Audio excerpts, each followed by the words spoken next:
So we was hybrid warfare. We say the hybrid warfare existed since forever, even if it was not called in this way. An example is Veii War from 396 before Christ. Was a war that was carried out between ancient Rome, when it was a republic, against Veii.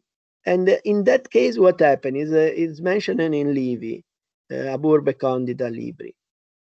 There was this, let me say, other state, let's say small town state, that this population was identifying Rome a serious danger. So they decided to carry out a war against them, but they feel there was not strong enough, and the Rome was very fast growing. So what they do was they influenced both political party that was present in Senate, mostly conservative and may say democratic, let's say Republican and Democrat, if you like to use the actual term used in the United States, to fight each other. They was giving money to senators.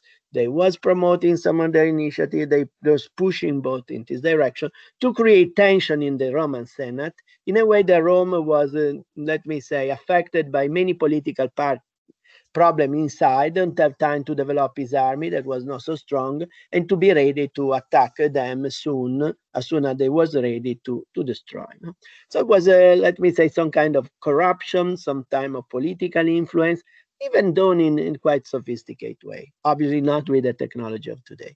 What is interesting is the fact that as the Roman realized in the Senate, both the two sides, that they also the other side was approached by Veii, and they was pushing them in this contrast and was providing resource to support their own result and their own achievement against the other one to create a crisis. The Senate turned immediately as one single party. They was all together. They decide to go to war immediately against Veii, and they destroy them, and they and absorbed them. So let me say, what is interesting that this kind of plan about hybrid warfare are a little bit sophisticated. No, it's not just to send in an army, to send in a bomber, to throw a missile. You need to have some kind of strategy. You need to have some kind of view. You make hidden plan, etc. And there is a lot of uncertainty. Do you remember VUCA concept: volatility, uncertainty, complexity, ambiguity? No, in this case, it's very probable that something cannot go as you expect and can turn in a backfire. So it's interesting, but as it show up vulnerability, show up even possibility to self-defense. And in this case, what was the self-defense? Self-defense was the Romans have a very strong sense of the nation. They have a capability to develop quick decision and to react to this after. Even if they realize there was each one corrupted, they decide immediately, or corrupted, or let me say manipulated, they decide immediately to react. Another case is Maclodio Buckler. I will not go in detail, but is mentioned by Machiavelli. That was a fight where some player was acting on diplomatic and religious layers in order to allow that the other opponent don't get the resource to proceed in the war. Now, let me talk about something that is more near to now in a few seconds. First of all, I would like to mention March 11. Around the world, everybody remember September 11, disruptive event in New York City with the attack to the Twin Tower and their destruction. Probably you all still remember at least March 11. That was a very tragic event happening just after 3 years in Madrid, where there was a major attack in the central station of Madrid, resulting in many, many casualties. This is a terrorist attack, that's fine. But what's interesting is this terrorist attack changed the expected result of the political election that was in Spain, because there was some tentative to attribute responsibility to some party, from some political party, that resulted even in this case in its complete failure. And while it was expected by the polls to have a larger majority, it was whipped out at the election that was happening in few minutes. I mentioned even June, September 2013 in London, there was a confrontation between the Prime Minister of United Kingdom and the and Putin. I don't know now exactly what is his role, but the European Union and US was doing heavily attack about the operation in Syria carried out by the Syrian government using potentially chemical agents against population, using brute force against civilian. And he was acting against Putin in that, thinking to put them in front of camera in trouble. And Putin was showing up, let me say, events that was related to the fact there was a film recording, a camera recording, the leader of rebels that was eating internal organs of a victim. So they had one of the soldiers of the Syrian army that was on the ground dead. He was taking a knife, opening the belly, putting out an organ and biting it in front of camera. Putin will say to the Prime Minister of UK, look, this is the people you want to support, people that take the killed enemy and eat the organ. So this, I don't want to mention the fact by itself, but it's evident that in front of camera, this declaration have a huge impact. And the idea to put somebody in trouble by a mention should always consider what could be the consequence. There are many other examples about that. All the accident happening in Pacific Ocean on the last years, where there was 4 major collision of U.S. Navy ship against other vessel that was not very clear to what was caused, but considering the strange course of the other ships, it could be caused by, let me say, some hacking, not on the US Navy ship, but on the commercial cargo to make them collide. We don't know, but this is another way to act. And I would like to mention vaccination. It's very popular, but it was popular even on the last years before COVID. In Italy, to give an example, the measles vaccination was going down from 91% to 85% in 3 years. That means that policy diffusing information was making it very, let me say, weak, the defense against a potential diffusion of such kind of disease. These rely on the miss of trustness in institution, possibility to affect media, diffuse information. And if we needed to evaluate this risk to reduce vulnerability, we needed to study this aspect. Obviously, there are many layers because we are talking about layers that are, let me say, physical, such as water distribution, power generation, and so on. We can say that in some of the scenario that maybe will be mentioned today, we talk about shutting down power in a town for a day. That, can you imagine what impact could have on the population and public opinion? Much more than bombing, by the way.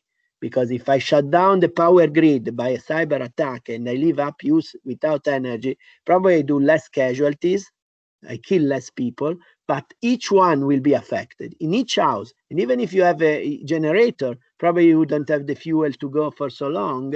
And so probably your fridge will shut down. You will have no soon pumping water in your house. You will have soon other kind of problem. The communication will be shut down very quickly. So you will be totally isolated on darkness during the night. Can you imagine what could be the reaction and the impact for decision maker and the strong effect, even with an action that is not so, let me say, disruptive as to bomb, but could be much more impacting on population. But you can operate on finance, you can operate on healthcare, you can operate on media. So there is a huge set of aspects, and I feel a lot of them deal with human factor. So now I don't want to keep you more blocked on this discussion, and I will leave to our guests, they are the real expert, to address this point. So thank you very much. I don't know if Paolo, I feel he start or Wolf. I leave up to you the floor. Yes, Professor, good morning. This is Paolo. Thank you for your introduction. I introduce myself also to the audience. My name is paolo.dibella. I am a colonel in Italian Army, and today I'm addressing you as a scholar of a simulation team. And together with me, there is my colleague Wolfgang Schmidt, which will take the lead in two particular areas, and I will give the floor to him during the presentation. I don't know, Wolf, if you want to introduce yourself. Thanks, Paolo, and thanks, Professor, for your introduction.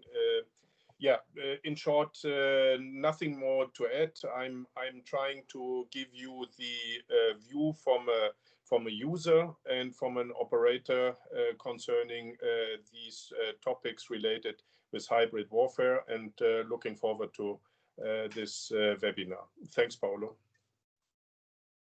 You're welcome, Wolf. So I believe, Professor, with your permission, I can start. Sure.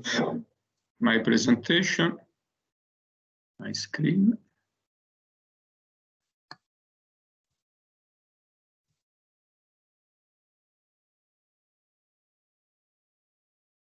Can you see my screen?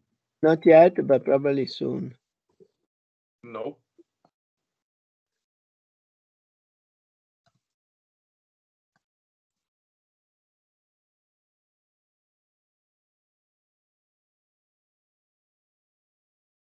Now you can? Nope, not yet.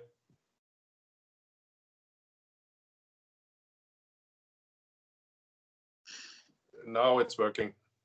Okay.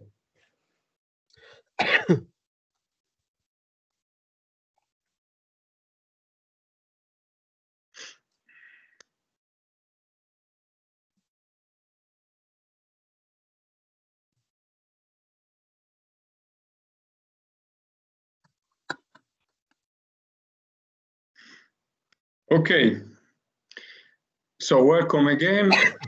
The subject of my presentation is hybrid warfare and its emerging threats. And I will present this topic together, as I said, with my colleague Wolfgang. So before starting, I have to say that it's necessary to highlight that the content of this presentation and the concept which are inside do not reflect in any way the official opinions of any government, but possibly the one of the authors, but always in the struggle of pursuing scientific objectivity. All the material, however, is available to the public. So all the material which is presented here comes from previous experience and publication in and presentation given in scientific context. And I want to say this, which is noted, which is another disclaimer. I mean, this presentation in COVID-free, meaning that it's too early to weaponize, like is the possibility to weaponize the current pandemics, because at the moment it is, I believe, is not quite well understood.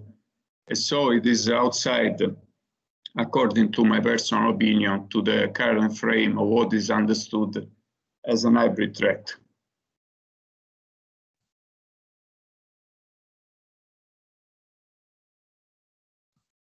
So this is the agenda which I will follow, and as this brief introduction and the environment and definition, and during the explanation of the definition, I will give the floor to my colleague Wolfgang for two important focus areas.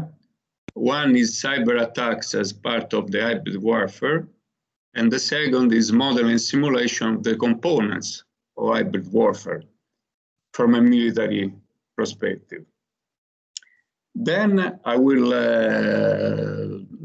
the last part is dedicated to a proposed scenario to develop an exercise. And we propose a typical situation. Of course, we alter, we misspelled intentionally the name of some countries, even though the geographical sets can easily recognized which is the target. So the dissolution of this former empire brings in the forthcoming years some issue that we will study in the view of the hybrid warfare concept. So we go straight to the definition, and like Professor said before, Professor Buzzone said before, there is a very big debate even about the fact that this hybrid warfare exists or not. If it is hybrid warfare, it is entirely a concept which is which comes from a Western think tank, or if it is something which we can apply to a wider sets of situations. This is this is also the perception of Professor Buzzone. So we try to apply this concept in a specific situation where we can apply this regardless of our position. So we try to have this concept as broad as scientific as possible. And so we also will understand why hybrid warfare today, for example, it is different from hybrid conflict, which, as Professor Buzzone remarked before, have been present in history. As he said, from the history of the Siege of Veii to the Battle of Maclodio. But we will see that today there is something different. However, the definition, and I take this definition from the conceptual work that was done by Professor Buzzone and others in 2016, we have state, the subject of hybrid warfare are state and non-state actors. We can have groups, individuals, criminal panels that in order to achieve their political goals, they undertake actions, activities, in brackets, across this dimethyl spectrum, which we can understand as diplomacy, intelligence, the military, economic, financial, intelligence, and law enforcement, with the objective of deteriorating the vector of the targets, which are represented by the PMISI, which is another acronym which is spelled by political, military, economic, social, infrastructure, information, physical environment, and time. I will spend a few words later on time and the importance of time in military operation, but in general as a benchmark of human performance. So all these actions, which fall short mostly of the time from a military confrontation, are carried on to achieve a specific political goals. And this, of course, what is here the big difference, that this poses a challenge to the international order, but without triggering the provisions of self and mutual defense. We know that there is a UN chart, there is the right of self-defense against an aggressor, and then we have the provision of NATO Article 5, which calls for mutual defense. However, I step back a little bit on this on the slide before, on the corner here, right corner. There is this statement that comes from the hybrid COE, which says that the legal analysis of hybrid threats involves open questions and uncertainties due to the lack of agreed definition and the state practice in responding to hybrid threats. So this is like to stress where is the big ambiguity sometimes, and the effort of the aggressor to deny, to delay, to confuse, to complicate the decision-making progress of his opponent. So all this concept now is for us known as hybrid warfare. So I just elaborate a little bit about on these state vectors, and which is this PMISI, and the dimethyl, which are the levels of power which are capable to influence the vectors. Here, interesting is that if you take M out from dime, you have di. So this is a reflection. This is bring us to reflect that actually maybe not this is not possible entirely to wage hybrid warfare without a strong military component, even though we will see that sometimes the military part is very often either cover or either is pose a big danger because of retaliation. However, military is always a deterrence. As you see on that, we can identify at the end 27 subcategories among this PMISI state vector. And this is a measure of the complexity of the system. And the military part, I mean the pure kinetic part, so the force against force, the blue against the red, the blue or the green against orange, like you want, is the least maybe sometimes. And another fact is that those kinetic models which apply on force against force rely on physics, which is well understood, while the other, especially sociology, psychology, to a lesser degree economics, rely on other not strictly deterministic sciences.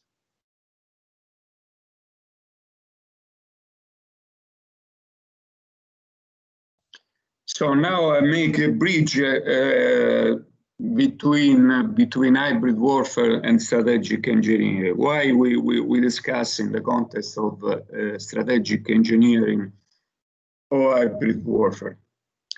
We discuss because the ambition here is to have a generation of scientists, of engineers able to support decision makers, or being themselves as well decision makers, which are able to develop strategic management of conflicts. As Professor Bruzzone pointed out before, we don't have to see the conflicts relegated only into nation against nation, coalition against coalition. But there is a strong competition between industries, corporations, which can, of course, without the M factor, but with other factor, be modeled as an hybrid warfare. But at the end, if you see this box on the right, we don't have to forget that in any case, any conflict, war, is not a war by itself, but it's nothing else that, according to Clausewitz, the continuation of politics carried out with more, let's say today, aggressive tools, which are the tools which are offered by technology. So hybrid conflict, which interests also industries and corporations, but mainly to nations and coalitions, are often waged without the direct employment of military means. But they start, like Professor also said in the introduction, also in media, in cyberspace. And the subject is always the same, with this kind of aggressive tools, even though not such aggressive like military instruments. You want to have the opponent to comply with your diktat, with the diktat of the aggressor. And I end this slide with the fact to highlight the fact that this hybrid warfare we try to frame in a scientific, we will see, set, but it is a very divisive concept because it implies the embracement of a set of values and beliefs which are opposed to others. But this is always true. Also, if you look at competition between companies, between corporations. If you are employed in a corporation, you have to embrace the sets of values and beliefs on those corporations, of that corporation, which for market reason is opposed to another one, for example. So you have to take a position, you have to take position in the field and share this set of value. As Professor said before, also again, it is interesting to see how hybrid warfare for these many layers interconnected is a very challenging subject for scientific investigation. And as we have seen before in the slide of Pimisi and Dimethyl vectors, we see how many different complex systems concurrently are required to understand the scenario all over this spectrum of layers. And there is another big part, which is the impact of human factors and other layers which are not, again, entirely belonging to the military. Among them, the cyberspace. My takeaway, one of my takeaway here, actually, is to sensibilize, to make you aware that war today, or conflict, better to call it warfare by extent, it is not waged alone by the military, but is a very complex aspect. So it is not just maybe the war, it's like a famous author say this war by the minutes, but the conflict itself is much more complex and takes a bigger span in terms of time. However, the application of the MS technique in hybrid warfare scenarios represent the key methodology to investigate this field. So I mentioned hybrid. I mentioned hybrid because this is one of the cyber. Sorry, I mentioned cyber. Because this is one of the main tools which allows the aggressor to fall short of a direct military engagement. Typical cyber leverages from advances in technologies, and it helps very much, as we have seen in the past.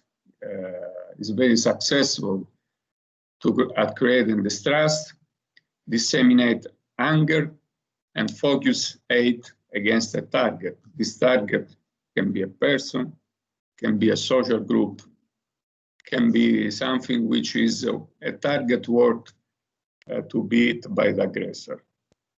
And of course, cyber, take gains from technologies which are applied to manipulation of social network. And of course, one master part, one key is by the attacker is the denial of responsibility.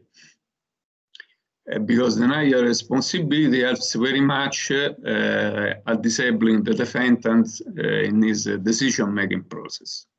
So another key of the hybrid confrontation is a strong denial of responsibility by the attacker, while in the past, in the direct military confrontation, it was completely the opposite.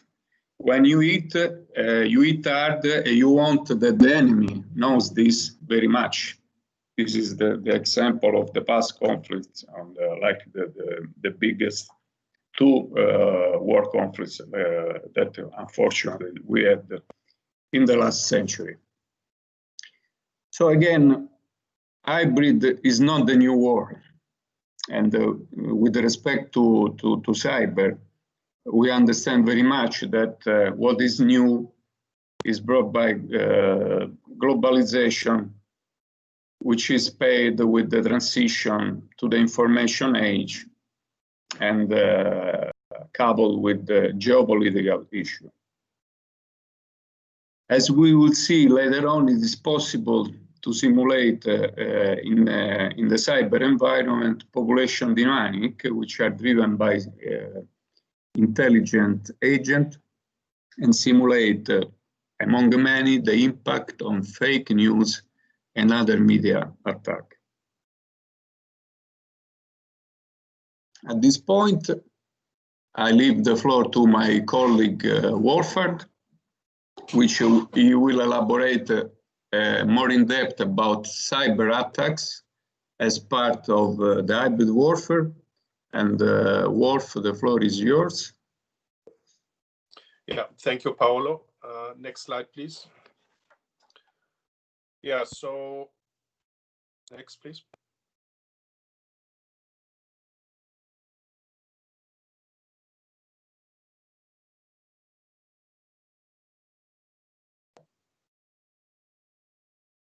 Here we go. Thank you. Yeah, ladies and gentlemen, the point what I'd like to show you and invite you to follow me is a little bit more a practical approach of cyber warfare. I'm looking here on the cyber attacks. We know they happen. This is not only a military challenge, it also has a civilian dimension. So it is, like Paolo just pointed out, part of the hybrid warfare context. We have challenges nowadays, not so much on the level of the cyber experts, means those who do the defending by setting up proper firewalls and procedures and systems, or the hackers that are executing attacks and counterattacks. They are pretty much taken care of and trained and have all the means. The challenge is the standard on the military headquarters. It is the ship, it is the command post, or in civilian life, it is a government institution that all of a sudden can be under attack. Next slide, please.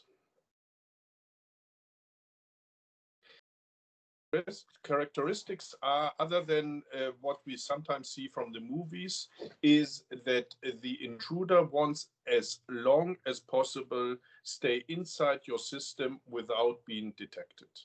This is the major challenge, so that he can do his key work as he sees it, and that is twofolded. On the one hand, he is looking on the network and the components, and on the other hand, he's looking on the content, means the data residing on the network. And his overall goal is, as you can see here, the willingness that first, you cannot trust your equipment anymore because it might not work. It's acting strange.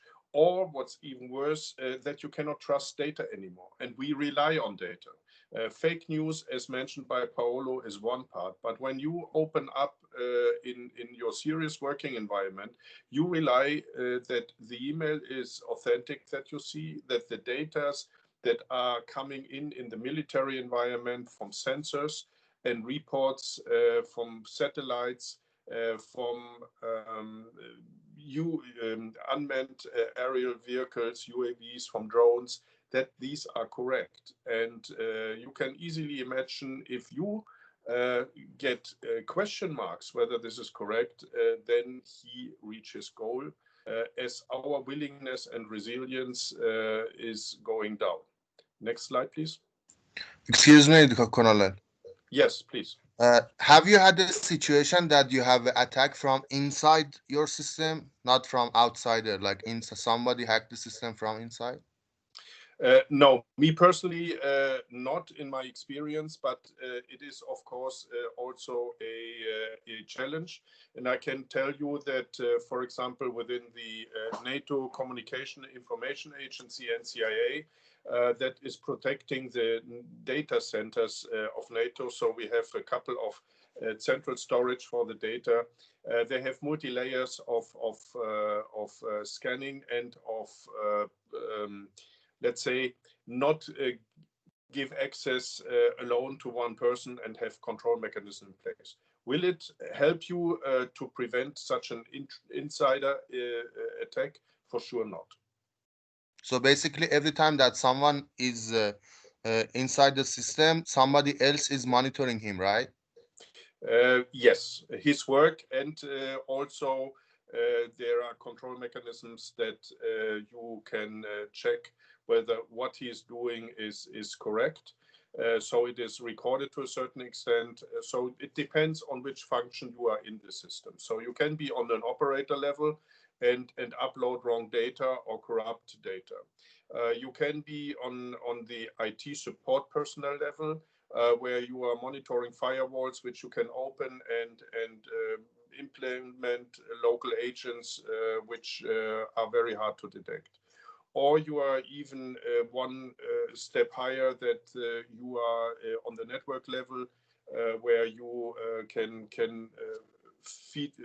bring in false information and or denial of service. So it depends really where you are inside and what impact you might have in case you want to hack certain information or the system itself. Very understandable. Thank you so much. Thank you. The next slide, please, Paolo. So, as I said, we see mainly two different ways of cyber attack effects. The one is the denial of service. That is what we are commonly, when we are talking cyber attacks, are looking at. So, as you can see here, your data input technology is not doing what they shall do. Means the keyboard is producing wrong and strange characters. Your mouses are not working. The screens is flickering all the way up to blue screens, and when you are looking on video, you see pixeled one, you cannot use it. So this is what we usually said, oh, cyber attack. The main focal point of attackers based on science and analytics is a different one. It is the data manipulation. It is to manipulate in the military environment, for example, the common operating pictures code. The common operating picture is produced by different command and control systems to the commander, and the same you will find on the governmental side and civilian institution. So this is giving you the situational awareness on the battlefield / on the area of operation that is currently your focal point. So here they want to attack different entities. So the entities are not even existing in the strengths what they are putting in, or even worse, they are manipulating the tracks. So the movements, for example, of an entity is changing, or they take off existing entities, so that you don't even see when you look of hundreds of entities that are on your common operating picture. You really don't see that they are there, which means that you might overlook activities for them, that you are not making sure that they will stay on the information channel, that they get their logistical support, that you use them for the operation. And by this, you took wrong moves. And move parts is one of the worst parts, because it shows that the company or the entity is, or the airplane is moving to a point where it's not moving to. So you assume that something has happened over there while the plane is completely flying in in a different direction, which gives you a wrong perception of the situation. And social media has been mentioned. So wrong email contents or even wrong senders, we know that. But inside your network, inside your institution, you assume that the email is correct because you might know the sender. And the point here is not that it is leading you to like a phishing mail to something wrong. Here it is the content again. That means that the information that is brought by this email to you, and which should trigger certain activities, are not correct. So how can you do an analysis based on wrong facts? It can only go wrong. And the same goes that you get information from somebody who never sent you something, which is leading in the same way. Now, having said that, next slide, please. Having said that, what is the current situation now on the military side on the house? And I know by my background that this is similar, for example, to the operation centers in bigger cities like Berlin, Paris, London, that who are running also permanent operation centers. So the challenge here is that we have currently simulation-wide a big problem to simulate these effects. Why? Because when you're running an exercise or training sequence using your platform, you want to run this exercise. The exercise is expensive. You have a lot of people gathering around for a certain time at a certain place to do a training event, the exercise. You have to set up an exercise control organization and personnel. So all this is cost, and you have only up to 5 days to run an exercise. So what you want to avoid is that the IT platform upon which your exercise is running will be corrupted. So you cannot just go there and play in denial of service by you don't know whether afterwards you bring up your exercise platform again, which is not what people are willing to accept. And military as well as civilian governmental organizations have a certain set of classification and sensitive data. And of course, nobody from the accreditation authority will let any software play around with this level of on this level of security, because then the accreditation will be not valid anymore. The other thing is, what we have to plan, nevertheless, is that we have to assume that's a military principle to train the worst case. So we shall not only hope that our line of defense in form of firewalls is successful. We also need to be prepared that an intruder really is breaching our line of defense, our firewalls, and by this will have an impact, because then we have to train, as we call it in military, plan B. So what are you doing when you cannot trust your information sources? How you run your operations successfully when part of your situational awareness command and control systems are out of service? So how do we do all this? And even worse than if is when you look on different layers, how we playing this. Well, we make some assumptions. We talk with industry, and I will just briefly show you two of numerous solution proposals that we developed here at the training center in Poland, together with industry support, the Model and Simulation Center of. And so we think sometimes you don't need so high sophisticated means to achieve your goals, means in this case to simulate the effects. So again, next slide, please. The goal was not to show a cyber attack and how it is executed and all this. Forget all this. We were simple, focused, and said, let's assume on the effects. These effects, remember, are two. It is the denial of service and data manipulation. So we have to simulate these effects on the hardened network. As you can see here, it is the green is the exercise training network. And what we did is we just put on top an own network parallel to this so that you can switch from one to the other. So in other words, the training simulation in the background is going and doesn't even realize that there are fake news or that are wrong tracks or something like this. This is that you put a separate network on, and when you activate an event that is, in this case, part of the exercise training objective lists, that you then turn it on and play it for 20 minutes, and then the red network is overruling the green network like you see on the screen.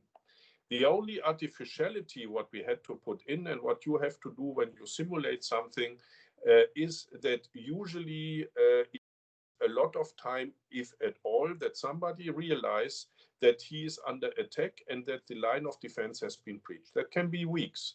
But like I just described, when you run an exercise, you don't have weeks, you only have days. So we use the hardware denial of service effects to show and trigger to the training audience that something is not correct. So then they start thinking, there is something not okay, and then they have their way to look whether all the data are correct, and then by this they had to activate their plan B. Because the whole simulation, as you can see here, and that is a principle of doing computer-assisted exercises, is the blue dotted line that you see in the middle. It is splitting two worlds. You have the training audience, and they are using their own operating equipment, in this case, command and control systems, and all the simulation part, all this IT that is stimulating these C2 systems, they are sitting all under exercise control. That is where everything is sticking. And the right side, it doesn't matter whether they are in reality in the field or whether it's for them an exercise, they are doing the same. Next slide, please. So a second solution proposed was, as you can see, it's follow the same. So you see in green the necessary components to run a computer-assisted exercise in a joint environment. So you have the simulation system, the constructive simulation system. Axis is the exercise information service. It is more or less a translation black box. So the information goes in and goes to the exercise operation. Common operating picture means that is the God's own view. That is where the exercise director sees everything. And then with NIRIS is a application that is doing the tracks, for example, for airplanes, that you can see them, how you know this from in the civilian life for air traffic controllers, that they see the flight pattern of airplanes that are currently in the airspace. Again, from a different company, here the same approach. You put an extra network upon the other one, and then you can achieve your goals. Next. So my last slide for this sequence, conclusions out of this. So you can simulate it, but like I said, you have to follow it in a parallel structure rather than to use the existing network. What you need is a part of the requirement. So what we showed here is just a technical solution. The main challenge is not the technical challenges and how to work it. As you can see, there are similar and other solutions available. the most part is the mindset change and the willingness to get this training. Why? Because in computer-assisted exercises nowadays, the commanders doesn't want to lose. They see problems for their own career. They might look as not capable to handle classical situations. So our main challenge in computer-assisted exercises is the acceptance by the training audience to train in reality and not to find ways to manipulate the system to show that they can handle it, although in reality they can't. In this case, what is the standard? Usually when you run an exercise and your computer is not working, you pick up the phone and call some help desk and said, my computer is down, I need a better equipment. And perhaps when you're under stress, you're even challenging the quality of the support. You hardly think that this is an attack and that is forcing you to go to plan B. No. Why? Because we are not used to it. So to sum it up, technical solutions in models and simulation, especially in the hybrid environment, in this case, as a part for cyber, is not only technical, it's a multi-dimensional challenge. And the multi-dimensional challenge goes also to the government and to the acceptance and minds of the to be trained and the trainers. This is my last page. Next, please. Okay, thank you for this little excursus in the world of how we do cyber attack-based effects and how we can simulate them. And now back to you, Paolo. Thank you, Wolf. Thank you very much. So we continue our presentation, and so I want to focus your attention on this three-dimensional graphic, and again to highlight the importance of non-kinetic and non-military factors in nowadays military operation. This categorization of military operation, which put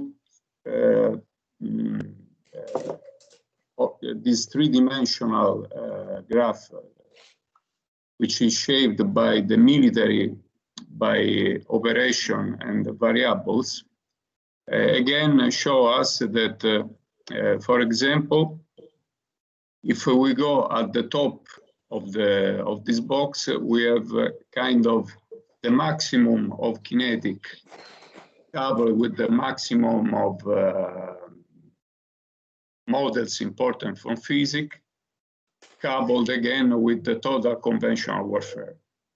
The more we move to the origin of the system, the importance of this factor decreases and others take the lead. So from the top, the ordinary conventional warfare, which we see down there, we slightly go to the irregular, to other type of operation, and we end up with the military operation other than war, which is a box which can contain mostly of the military endeavor running right now.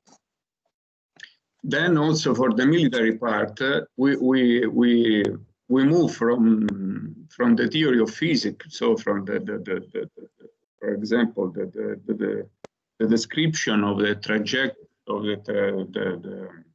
trajectory of a missile, or the evaluation of a damage by an armor piercing against an armored vehicle and so on, and we go more toward the HSCB, the human, social, and cultural behavior. And again, in the other axis, we go from the total kinetic confrontation to something which is, again, belong to those vectors we have been identifying before, the Dimefil and the Bimisi. in all this graph, there is a fourth dimension, which is recorded by inside this PNISI PT, where T, the last T, stands actually for time. And we can easily agree that time in all these contexts is the only measurable and, which is most important, non-regenerating resource among the available ones. So you can lose material, you can lose equipment, but you cannot afford to lose time. Because time is it's trivial, but we have to remember that time is the benchmark of most of our performances. And to be sharp on time, to have a subject or a task completed on time marks the line between the success and the failure.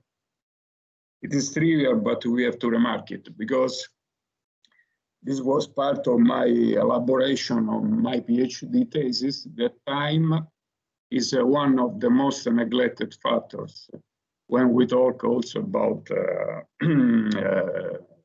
military operation and in general about warfare. And on the right, you see some example of different environment of warfare.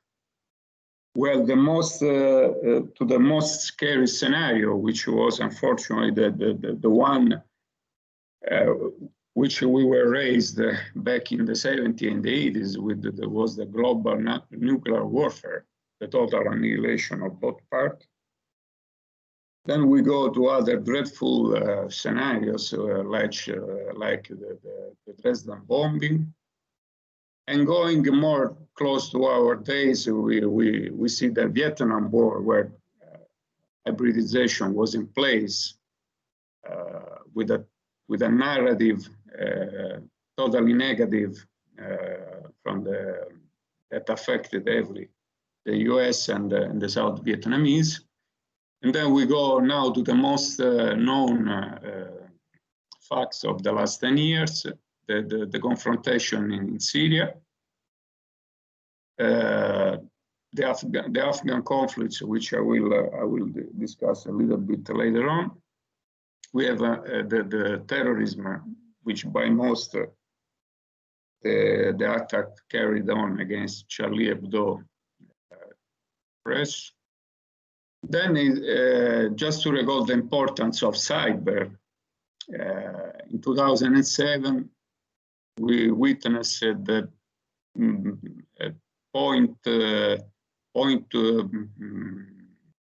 wide disruption or shutdown of several public services which affected Estonia, the country of Estonia, where criminals were blamed, and again there was a denial of responsibility, and even nowadays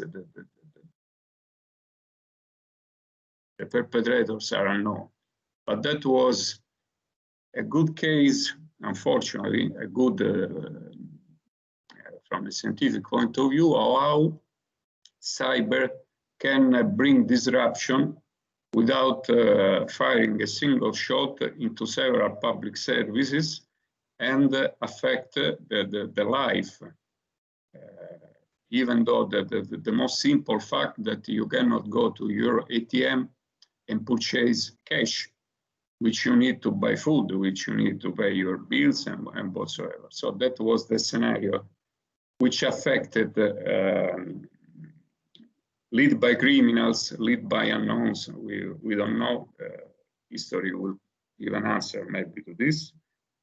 And just to recall how divisive, and again, how we embrace a set of value when we talk about hybrid warfare, is the claim that was made by the president of Belarus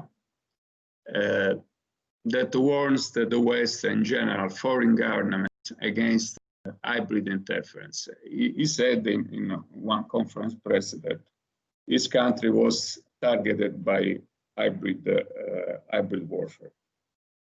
So this is again a demonstration of how problematic, controversial, and how we have to handle with care this concept.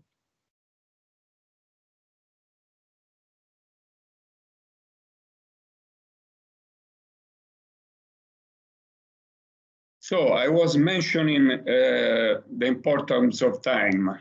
Time that, of course, like we said before, we can measure, even quite accurately. But time has of course a physical dimension, but it has a social perception. And the social perception affects the evaluation of the effort and the success toward the time spent.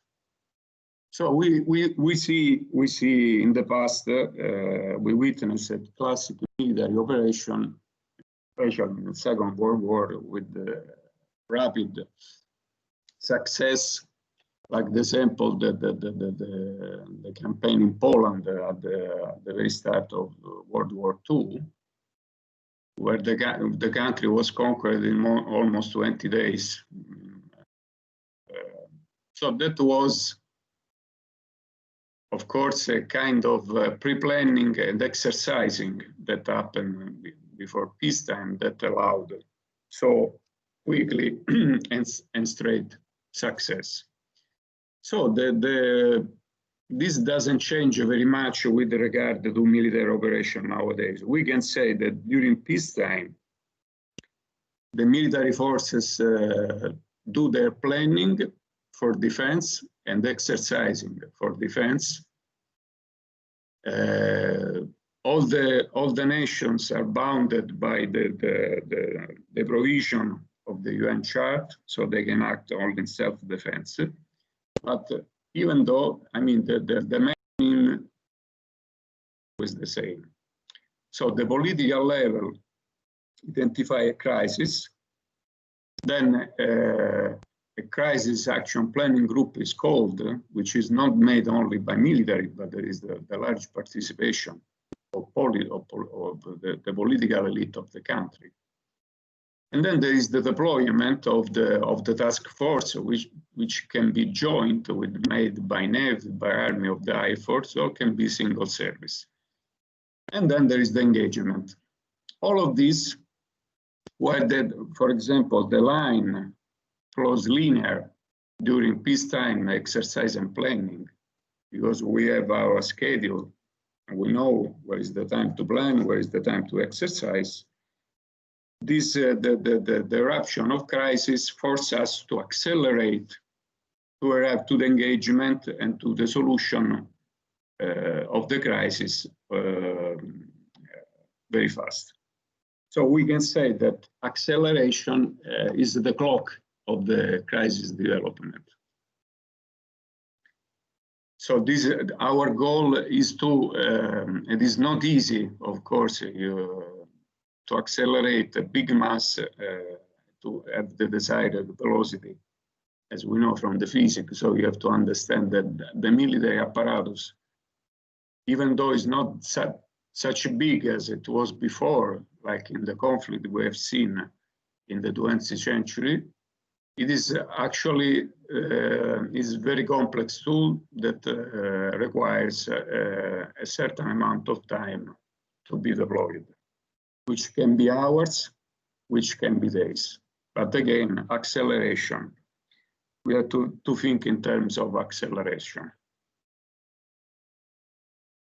On the other side, again, we see other example where this deceleration of the commissioning.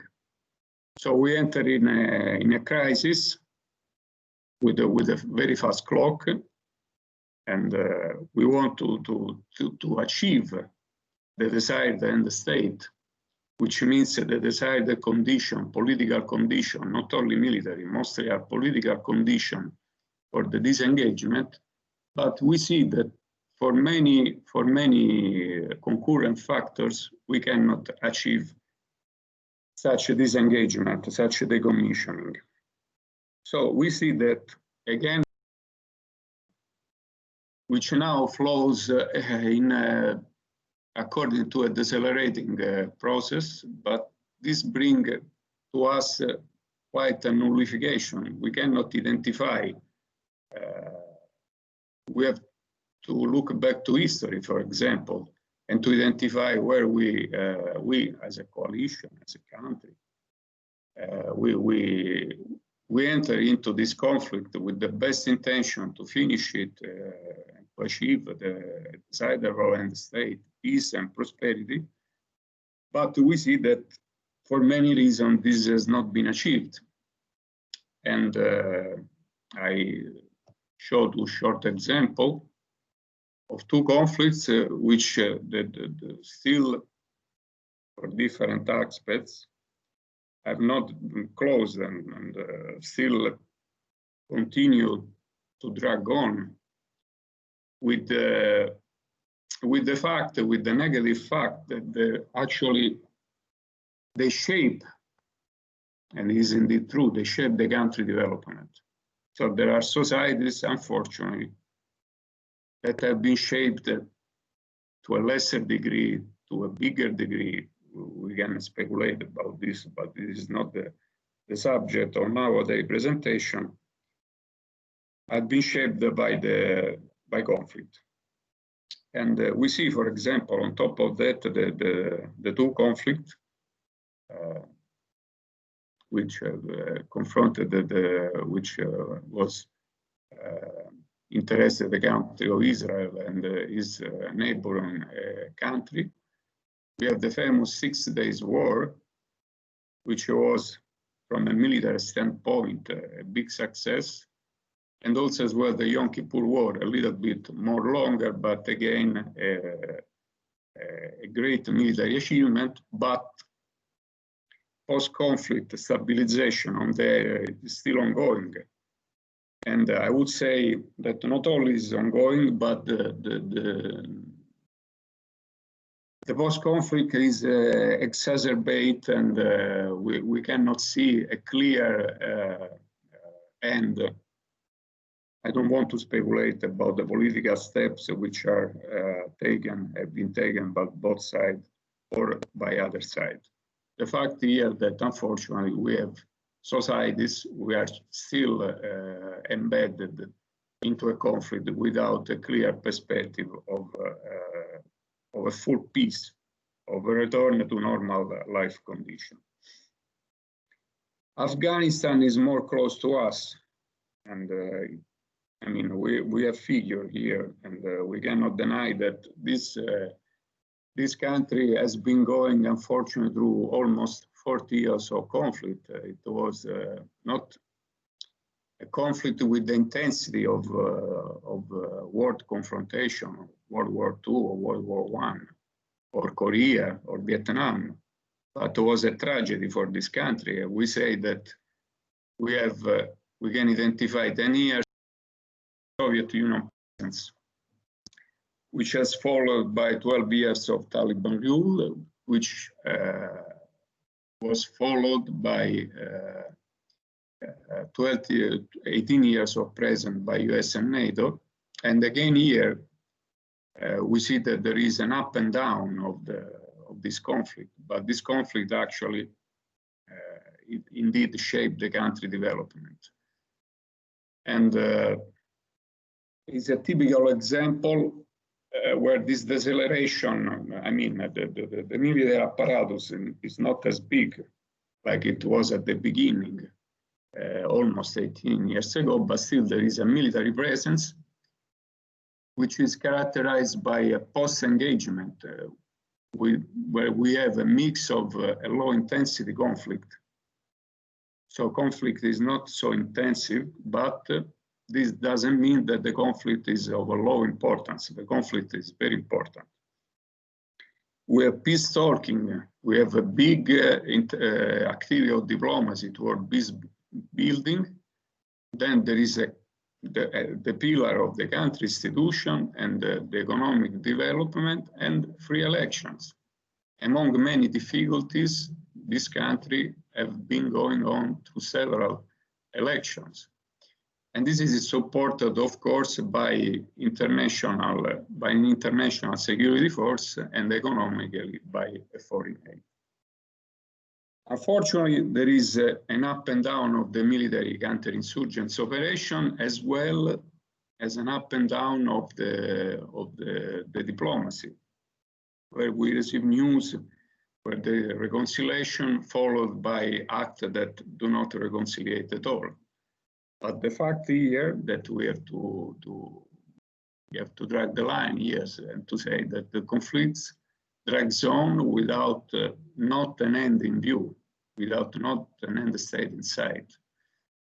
But there are imperatives of foreign policy and a kind of economic sustainability which allows the conflict to continue over time without a clear decommissioning in the future.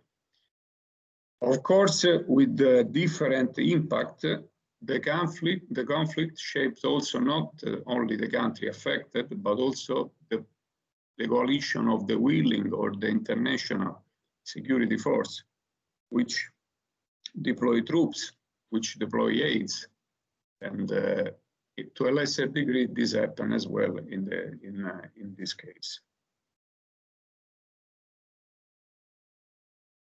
So that was to give you a flavor of the importance of time and to discuss and to have a clear view what is the importance of this often neglected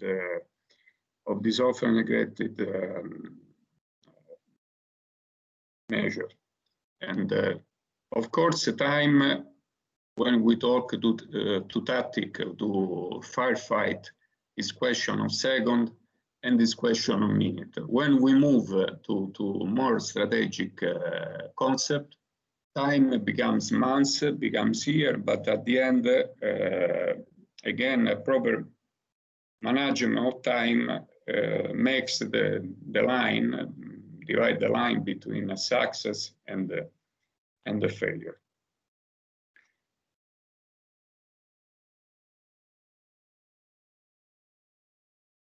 Now we go to the to explain a little bit in depth the conceptual model, which was elaborated some years ago inside the exploratory team by NATO, which was led by Professor Bruzzone, Professor Caici, and which I participated as well, which depicts a conceptual model for hybrid warfare. We try the effort in that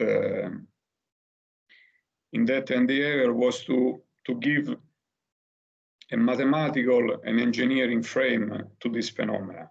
So to having set all the quality indicators, the effort was to give figures and to make it into a kind of mathematical order in order to understand better the conflict and the hybrid warfare. First of all, we can identify two parties or two main coalitions, the blue and the red, which slightly have access to the same capacity. The red is more, let's say, restraint or caveats that respect to the blue, but they play almost the same game. However, we have to say that hybrid first is an offensive strategy, and the reflection here that maybe each single component take alone doesn't constitute a threat by itself. But the way this single component is mixed and modulated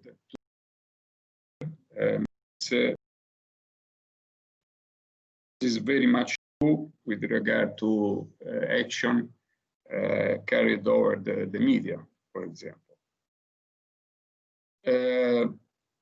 So we assume that the owner of the aggressive strategy is the red party, which target with the hybrid action the blue side on the left, and this community, this blue community, which is on the right, are represented by two main parameters: the willingness and the threshold. While so I call key in this formula the capacity, and I call tau the threshold, and omicron the willingness. So the willingness from the blue side is the level desire and the stamina which the targeted community has when engaged offender. Of course, this willingness can be enhanced by the support coming from the international community. So when this willingness is over the threshold,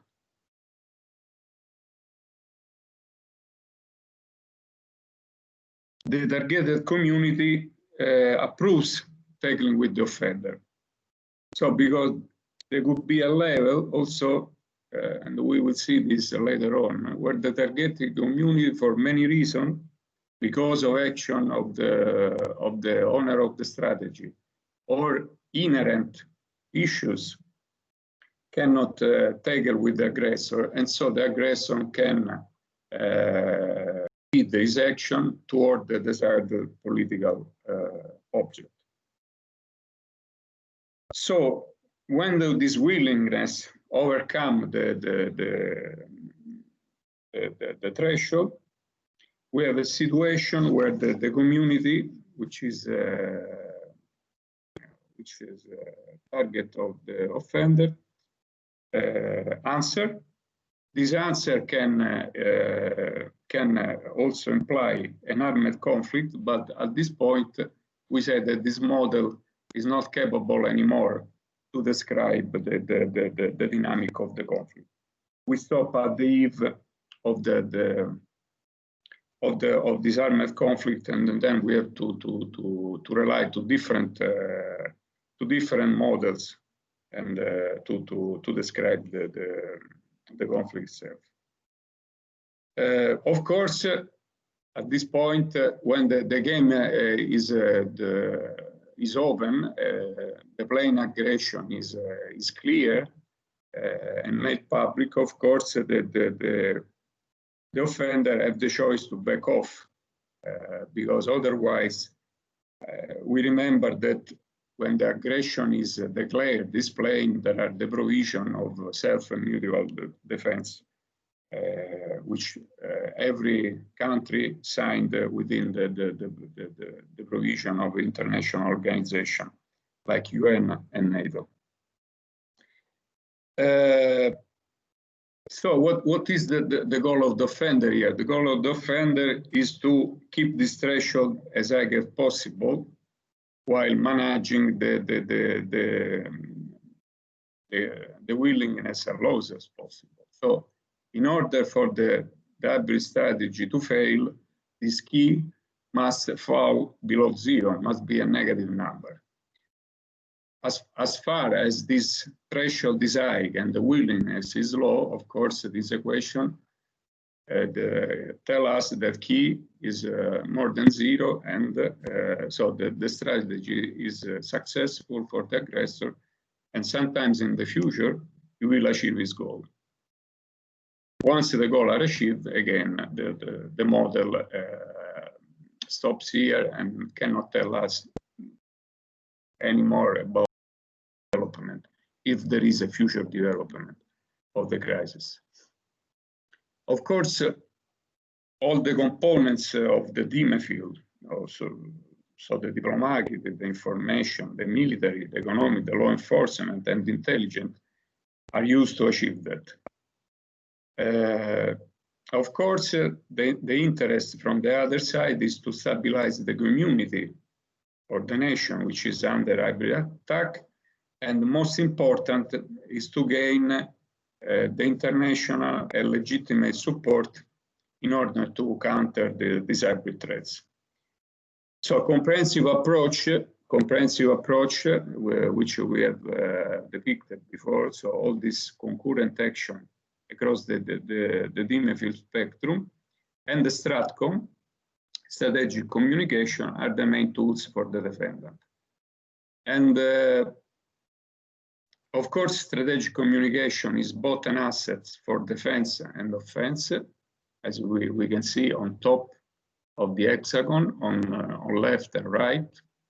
So countering hybrid means the employment of STRATCOM, but doing hybrid, it means also employment of STRATCOM. We have to say here that STRATCOM is not only public affairs, but it's everything and mostly what accounts for the positive narrative. So for a positive narrative, in order to get the support of the international community.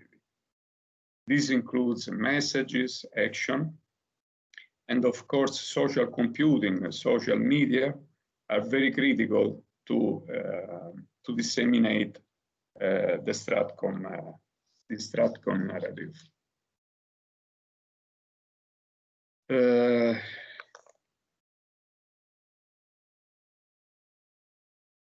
So another quick comment. While the model is built that on the left side, the actions are very clear, and we assume also that the alliance, the Blue Party, is a political body with which act by consensus, and also should declare most of his action by. On the other side, the owner of the strategy, the owner of the hybrid strategy, is very well hidden because his main target, his main objective is not to declare himself. He will deny his commitment until the point that this parameter key reach 0, and below 0 it's clear inside that he is the offender, and so the disarmed conflict will start. So the owner of the strategy will apply STRATCOM, narrative, other kind of hybrid action, dissemination of fake news in order to make denial. Denial will help him to not to incur in the provision of the international community, but also will help in disrupting the decision-making process of the other side. And of course, it will. There is a centralized. Another point here that I want to highlight is that possibly could be that there is a centralized directorate which drives the strategy execution, while on the other side there is a board, a decision board, which implies that a kind of consensus and a shared opinion. The other side, let's say, it's more monocratic in his decision making, and has a large availability of tools, even though they will try to keep the military part very at a very low level, or will use a military for covert operation in order not to increase the willingness, because as you see, on the right. This threshold moves, but the increase of willingness can come both from the countering hybrid from the blue side, but also open aggression carried on by the red side.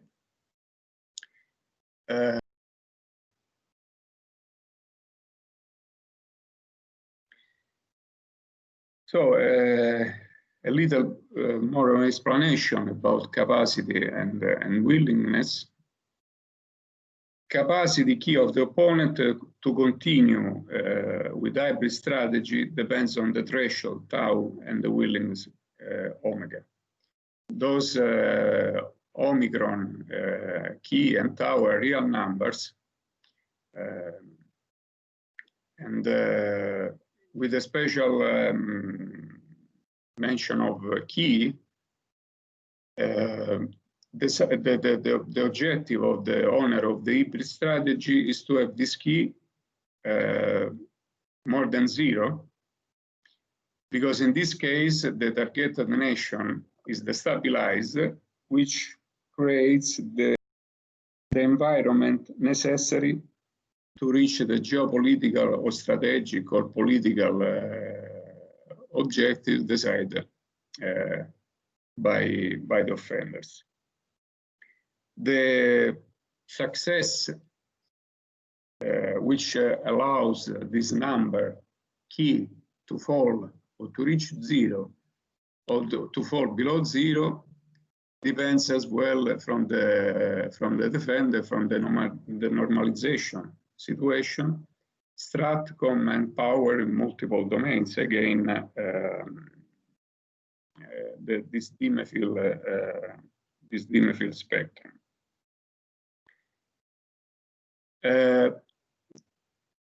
The threshold,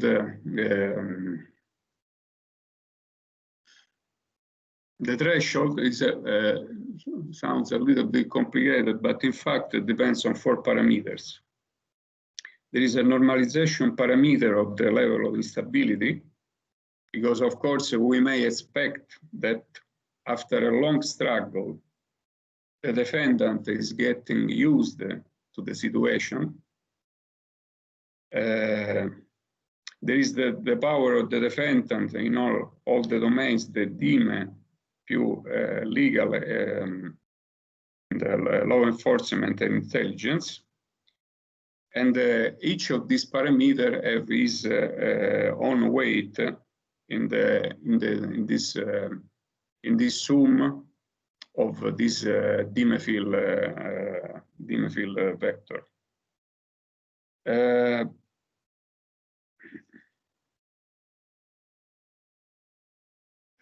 This normalization parameter, of course, as we said, that depends on the history, the types of the opponent section, and their frequency. And it may change from community to community, and as well as long the history is not only remembered, but there is an important part of the memory. So the fact is that a single fact which in history can be written as a single happening for the targeted nation had a big impact on memory. And I just give as an example, with regard to Poland, there is a big background history of this country, which was part of the Russian Empire that fought for its independence and finally achieved it under difficult conditions. So again, these parameters depend very much how long the memory of the history is remembered. And again here, the scientists must be aware that there is a clear declaration of value when you embrace some of this, and you have to handle, and you have, of course, to handle with care. Very much different is the number of events which happen. because the events are by itself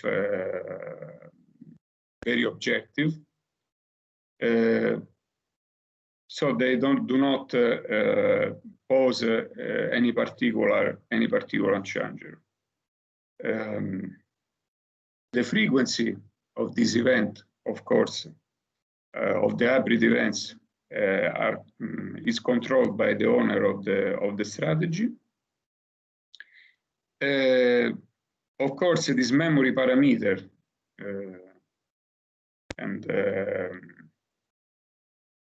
is very much changing from community to community, and as I said, there is a big uncertainty, and it embraces a big can be very discriminative and divisive.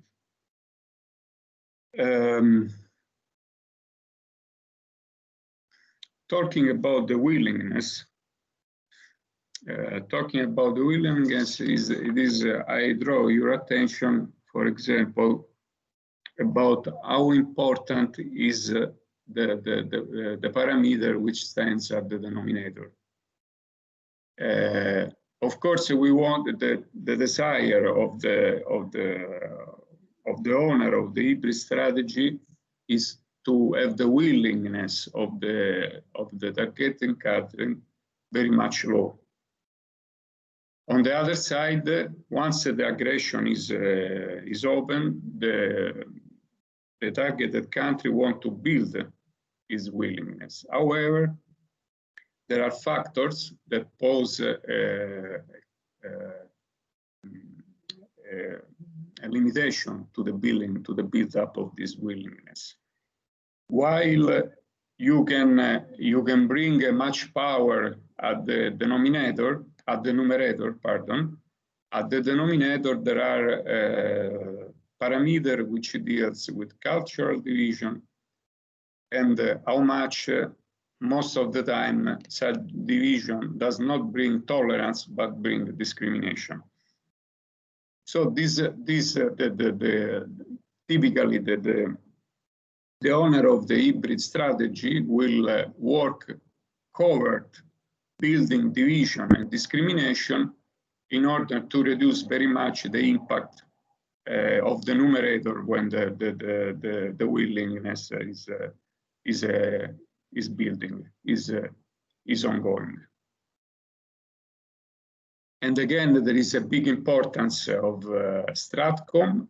It is not only the volume of Stratcom, the volume of information which you can deliver on the social media, but is the building at the central years for the success of Stratcom is the building of a positive narrative, something which can act as a multiplier of force in this equation.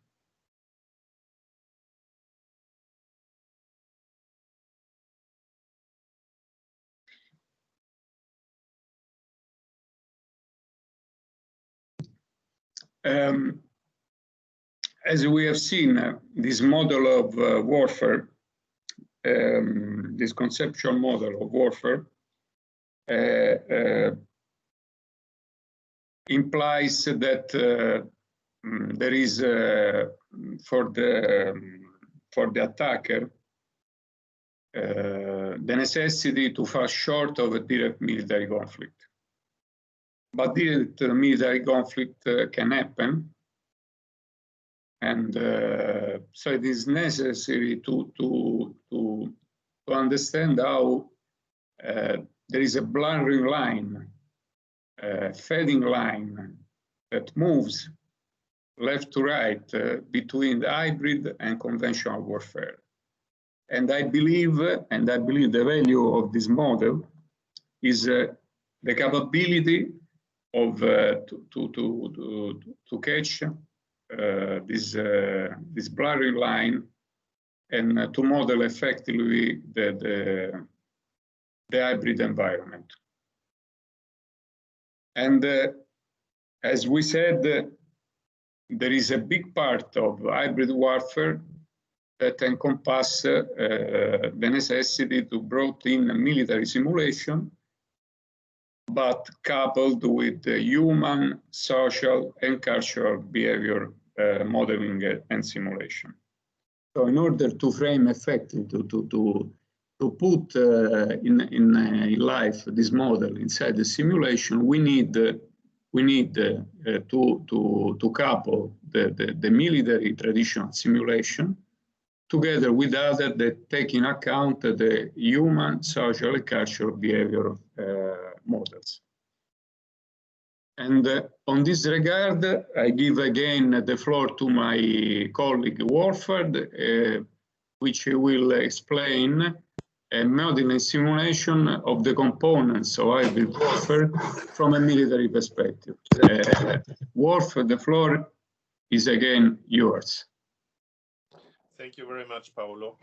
Yeah, ladies and gentlemen, I would like to invite you to follow me to the modeling and challenges of the components of hybrid warfare from a military perspective. We have different users for models and simulation, but I'd like to focus it more from my experience, and that is the military background. Next slide, please. Before we start about the challenging of modeling, I'd like to invite you to this little bit busy slide.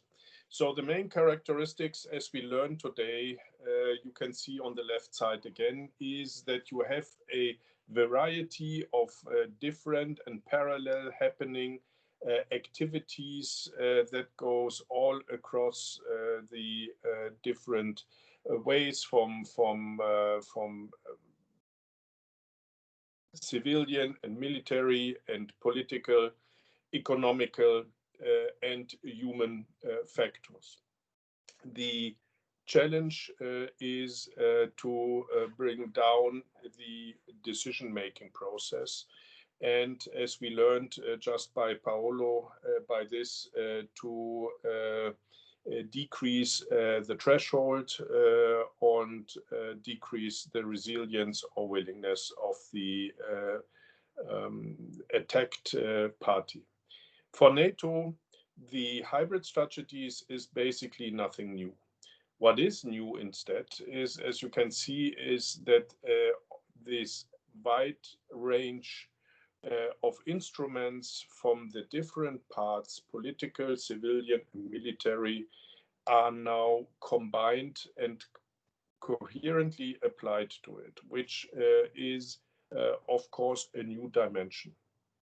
Now, how to address such a multi-layer part, which is also important for us as from the military point of view and from the governmental point of view, to model it, to simulate it so that we can train it, that we can do some analysis of different courses of action, and that we, at the end of the day, can wargame it to see whether the strategy that we are developing in order to counterbalance possible attackers under hybrid warfare conditions are successful for the future.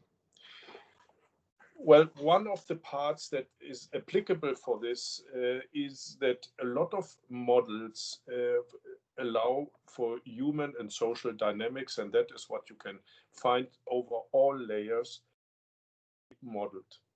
But what is important in this case from the military point of view is that we are modeling true human and social dynamics.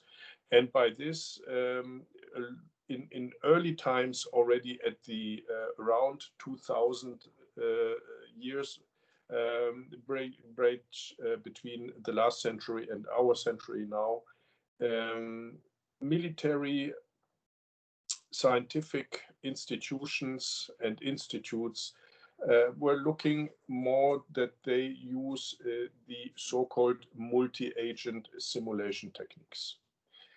Multi-agent simulation techniques create simplified versions of social actors, be it individual, be it households, groups, organizations. And along with their behaviors and the environment that they have it. And these parts are called agents, therefore multi-agents. Multi-agent simulation serves as more or less from the military point of view, and here I'm meaning military scientific point of view, as a virtual lab in which a system can be created as a counterfactual to the world, in which policies, plans, and programs and projects are implemented. Again, this goes back to a numerous scientific work out of the years 2004 and 2007. So what I'd like to show you now next in a short version is an overview, although not complete, about systems addressing hybrid warfare aspects used by the military. Next slide, please. As you can imagine, we talked about, let me rephrase it. We talked about already on the cyber specifics, so that was one. Now we are looking more on the overarching effects of hybrid warfare. So on the aspects, like I said, more focused on the strategic level to get ready and answers.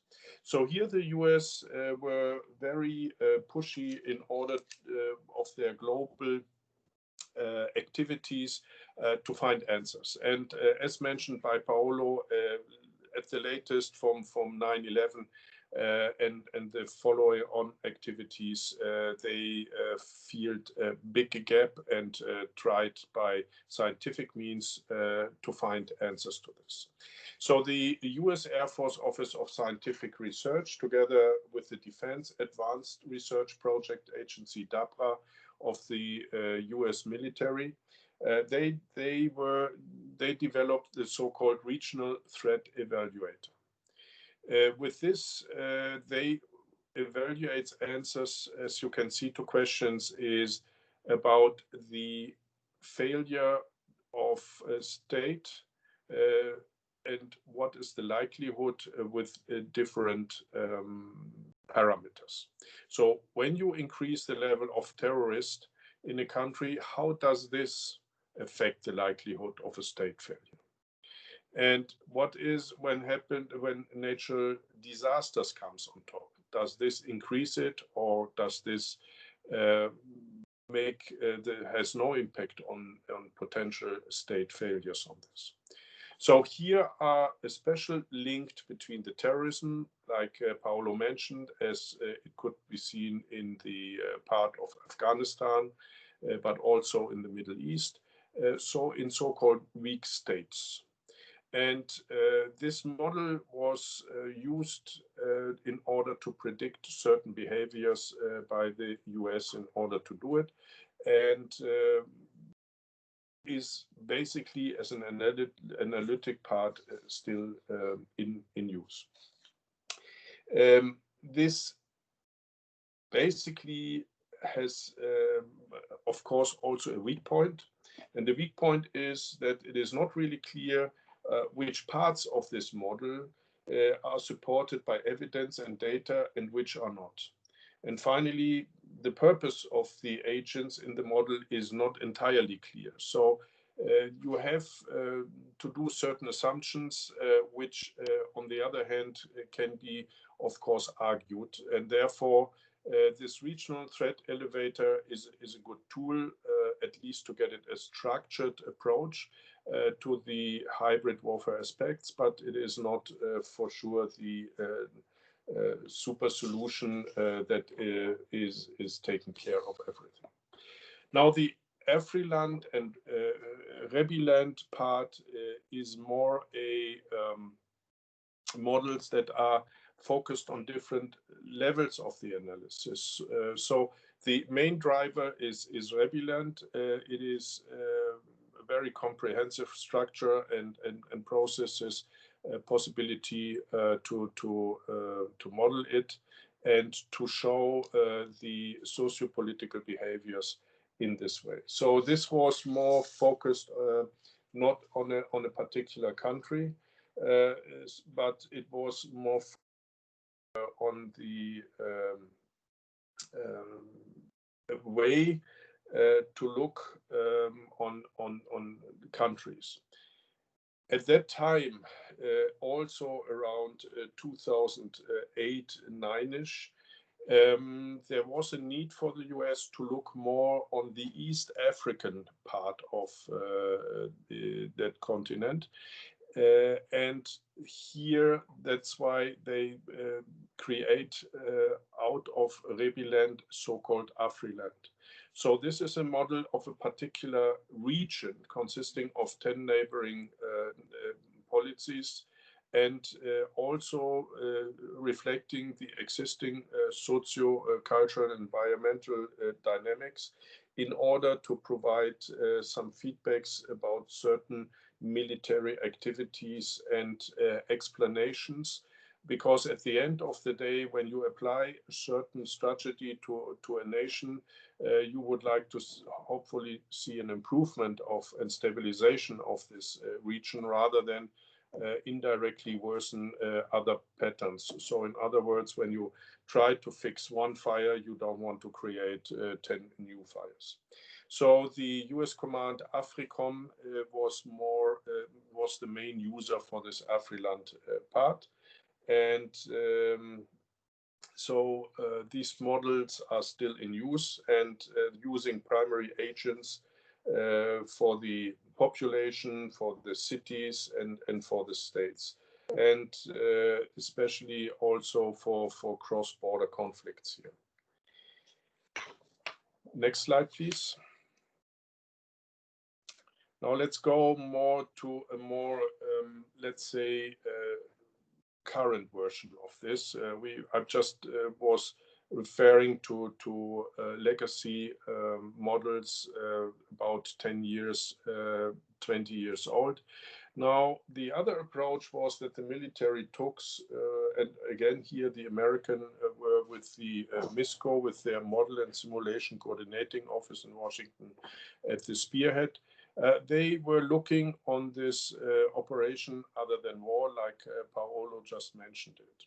So this operation other than war is, as you can see in this context, has numerous phases.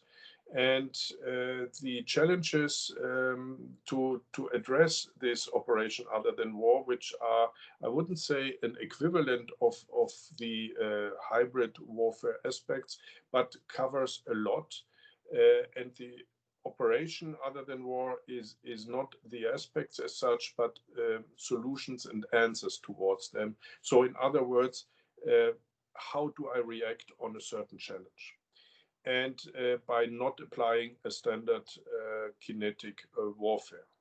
So the main challenges, as you can see here, were how do we understand the situation? So what is more or less to see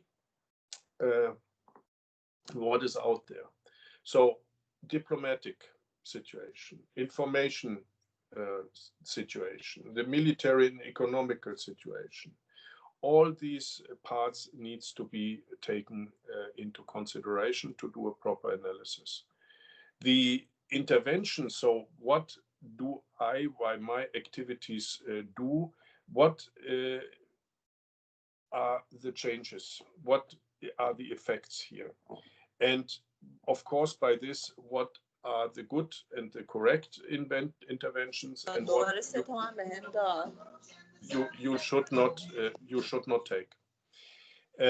Then, of course, is you need for each intervention, for each operation other than war, for each military operation, you need a certain support structure.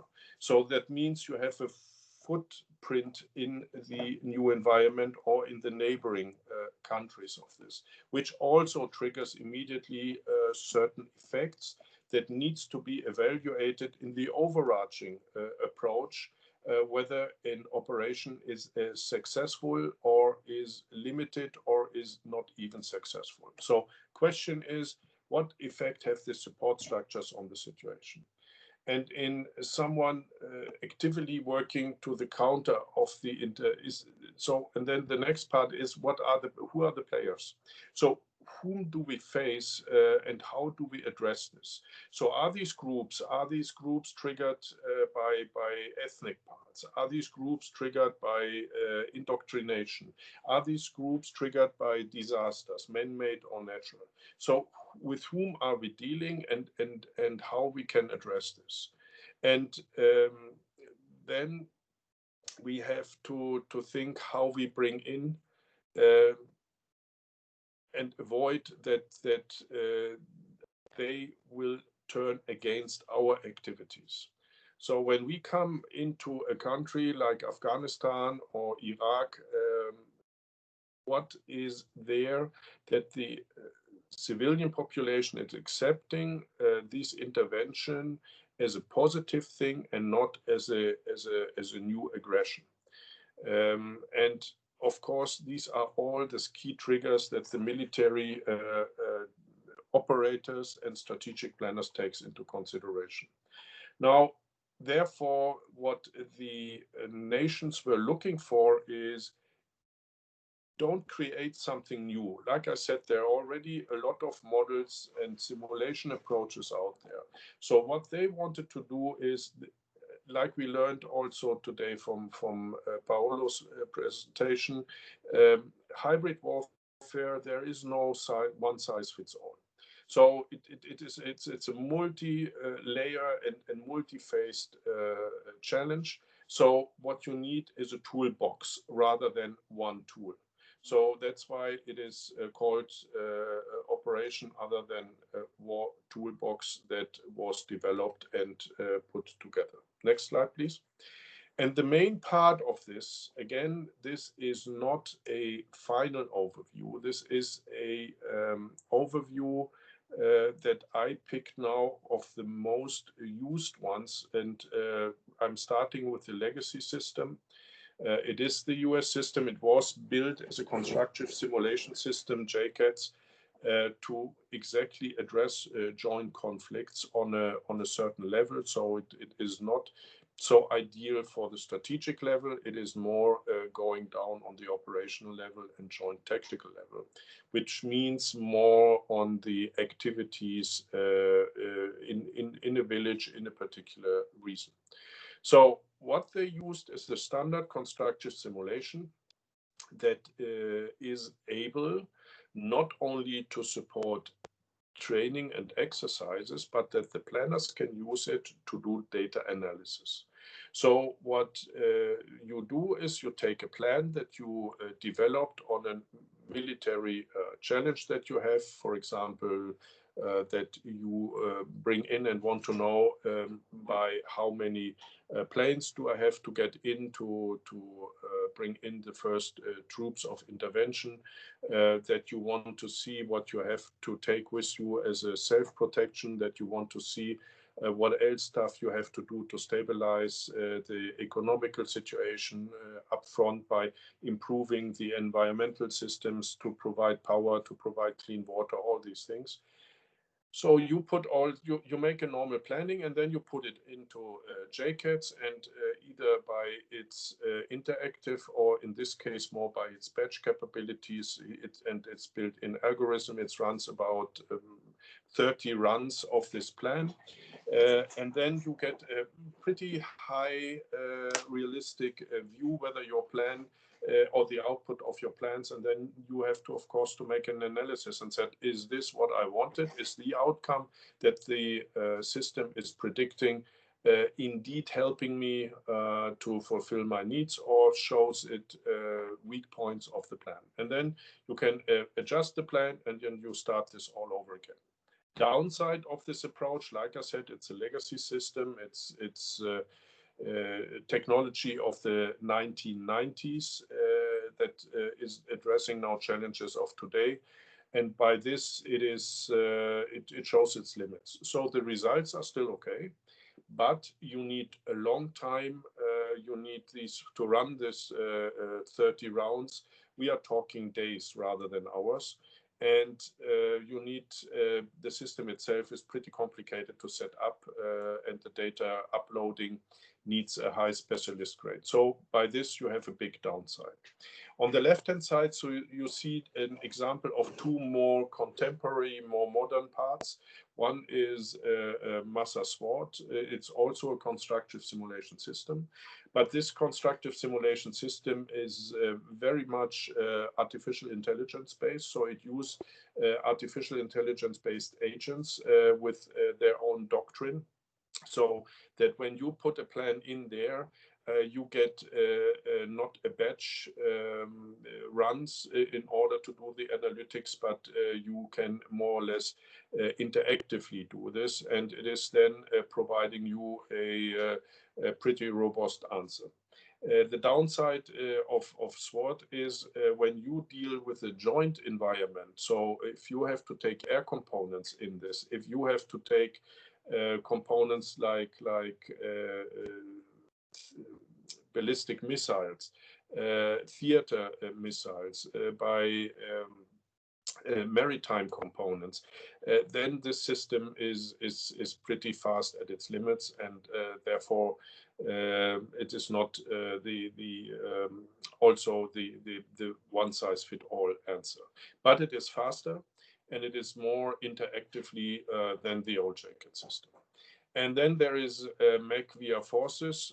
It's a part of a suite. So MEC is going with his approach based on the requirements of the US Army, more on a platform. And it is sharing one terrain data set, geographical data, including also the environmental data.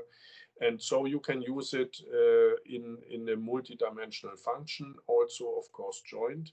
And the benefit here is also AI-based, and that's the difference between JCATs and via Forces, for example, that it is cloud-based or cloud-based ready.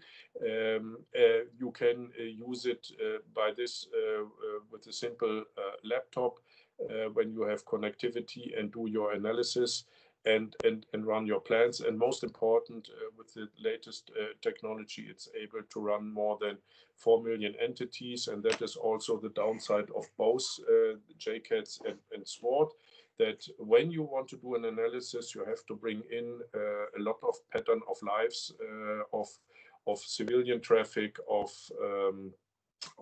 human movements, of refugee camps, all this, and this eats numbers. And when you want to play this in a mid-sized country, you fast go beyond 1 million. And with modern technology and Bohemia Interactive is following the same path, there are possibilities nowadays that systems can model currently up to 4 million, but there is no limit. So I assume with the next iterations and the next technology, we are moving easily beyond this number, and by this improve the possibilities to address these multi-layer, multi-dimensional aspects of a hybrid warfare. So in other words, there are numerous systems there, and then all the civilian organizations like the UN, like the EU, have their small analytical tools and models to say, where do I set up my support camp for the refugees? How do I do the distribution of food? How do we support better by improving the IT infrastructure in a country in order to help to avoid spreading all this fake news and diversify the information and communication capabilities for the nation, so that they can have a more diversified possibility to get information firsthand. So this ends my small excursus on what is already out there and how you can at least limited model already some, if not a lot of the aspects of hybrid warfare. Back to you, Paolo. Thank you very much, Wolf. Thank you.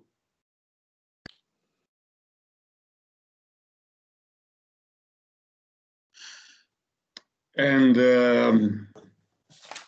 yes, before continuing, in order to bridge from the previous presentation, I want to highlight the why an hybrid won't start an hybrid confrontation, because there is the opportunity to unleash damage across the dimensional spectrum without being detected. Other type of damage other than the media, but still damage to the society, to the trust, to the fidelity, and to disseminate anger as well. So that's one of the main why you record to hybrid strategy, because there's the possibility to deny responsibility. And one of the most important factors to take into account when you talk about military simulation is the need also to import such soft simulation inside, as Wolf said before, inside your computer-assisted exercise. So you have to simulate social media because there is the need to understand the dynamic of the web social networks inside what we call the generally hybrid scenarios or low intensity conflict, which again doesn't mean low importance conflict, or military operation other than war. So those capacities are necessary in order to test the exercise skills. I mean, mainly from the military side. So our staff HQ, our headquarters, must be skilled in operation which involve effectively human factors and population and social networks. The rise of the social networks it is important not only in the Western countries, but also in other countries where, for example, TV to a bigger degree, internet, and so the social media and the social computing is very well developed. Here we look at a proposal of a simulation architecture for a hybrid environment, which is typical, and we make here a proposal to different federate, and we include power grid, we include finance, we include transportation, logistics, communication, and also the cyberspace and the military forces. This, I would say, is more a strategic, let's say, overview of hybrid environment. A little bit in detail, actually, where instead this other simulation architecture which takes into consideration different kind of entities and layers. So we have a layer which deals with the transportation, power grid, infrastructure, water, and finance. And then we have a kind of com layer or ICT layer, which implies ICT, traditional media channels, TV, and the cyber dimension as well. Then we have the level of the logistic, of the healthcare, the security, the police, and the military. And then we have the one of the main actors, the population, with his interest group, his leaders, the social configuration, and the last is the interaction between the military and the civil society, which is given by the CIMIC, which is the civil military cooperation, and the STRATCOM, which strategic communication we have mentioned before, the DAT, which is defense against terrorism, and PSYOPS, which is, let's call it by short, STRATCOM, much more invasive and pervasive. What is interesting here is this intuitive and immersive mixed reality serious game, this module, which is federated, the I2MRSIG, which is devoted to create this synthetic environment which represents for the player the scenario dynamic evolution.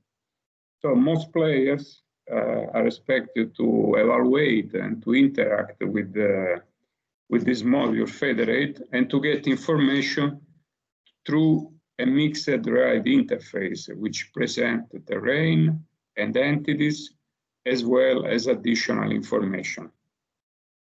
Such mixed reality representation is able to get the overall situation that could rely on different model tiles embedded in multiple federates, open to interact with the external simulation. So with this approach, the overall simulation is a federation, while the tiles become parts of the federates. Each of them will have objects with attributes and interaction to be shared within the federation.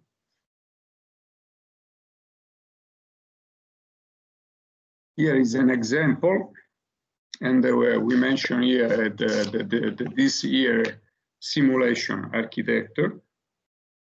And the main goal of this simulator was to allow IDP, the critical situation represented by IDPs, which are internally displaced persons, and refugees, as well as the entities which are called to solve the crisis.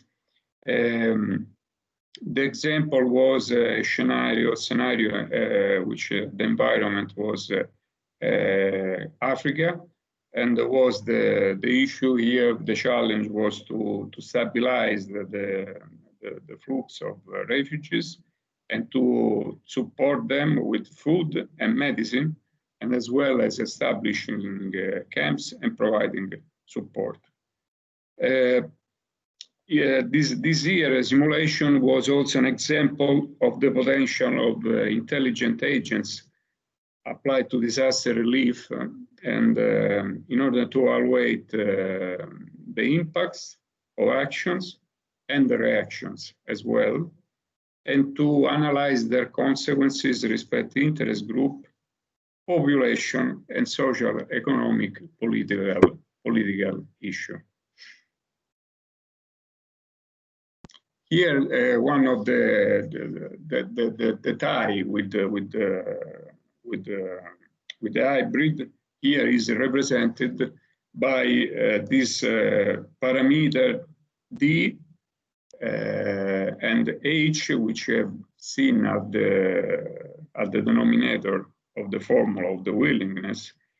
And again, unfortunately, this means that also a phenomena, humanitarian phenomena, like mass migration, can be potentially weaponized and turned into a weapon for the execution of an hybrid strategy.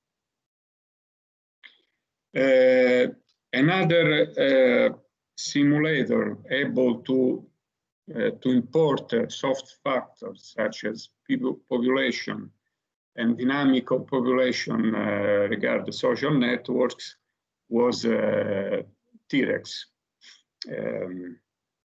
T-Rex allowed to demonstrate a cyber warfare scenario which was based on the reproduction of threat networks. Those threat networks, of course, disseminate mistrust, anxiety over the population on a small region.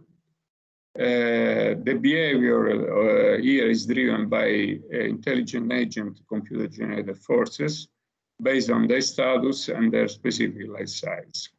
The scenario represented the medium-sized city surrounded by 4 small towns, a desert region facing the sea, a critical infrastructure with a port, oil terminal, power plant, desalinization facilities needed for the production of fresh water in favor of the cities, and the ICT networks governing overall the facilities and the related security system. In this, there is an interesting spin-off of the simulation with these attacks carried by flying drones carrying improvised explosive devices.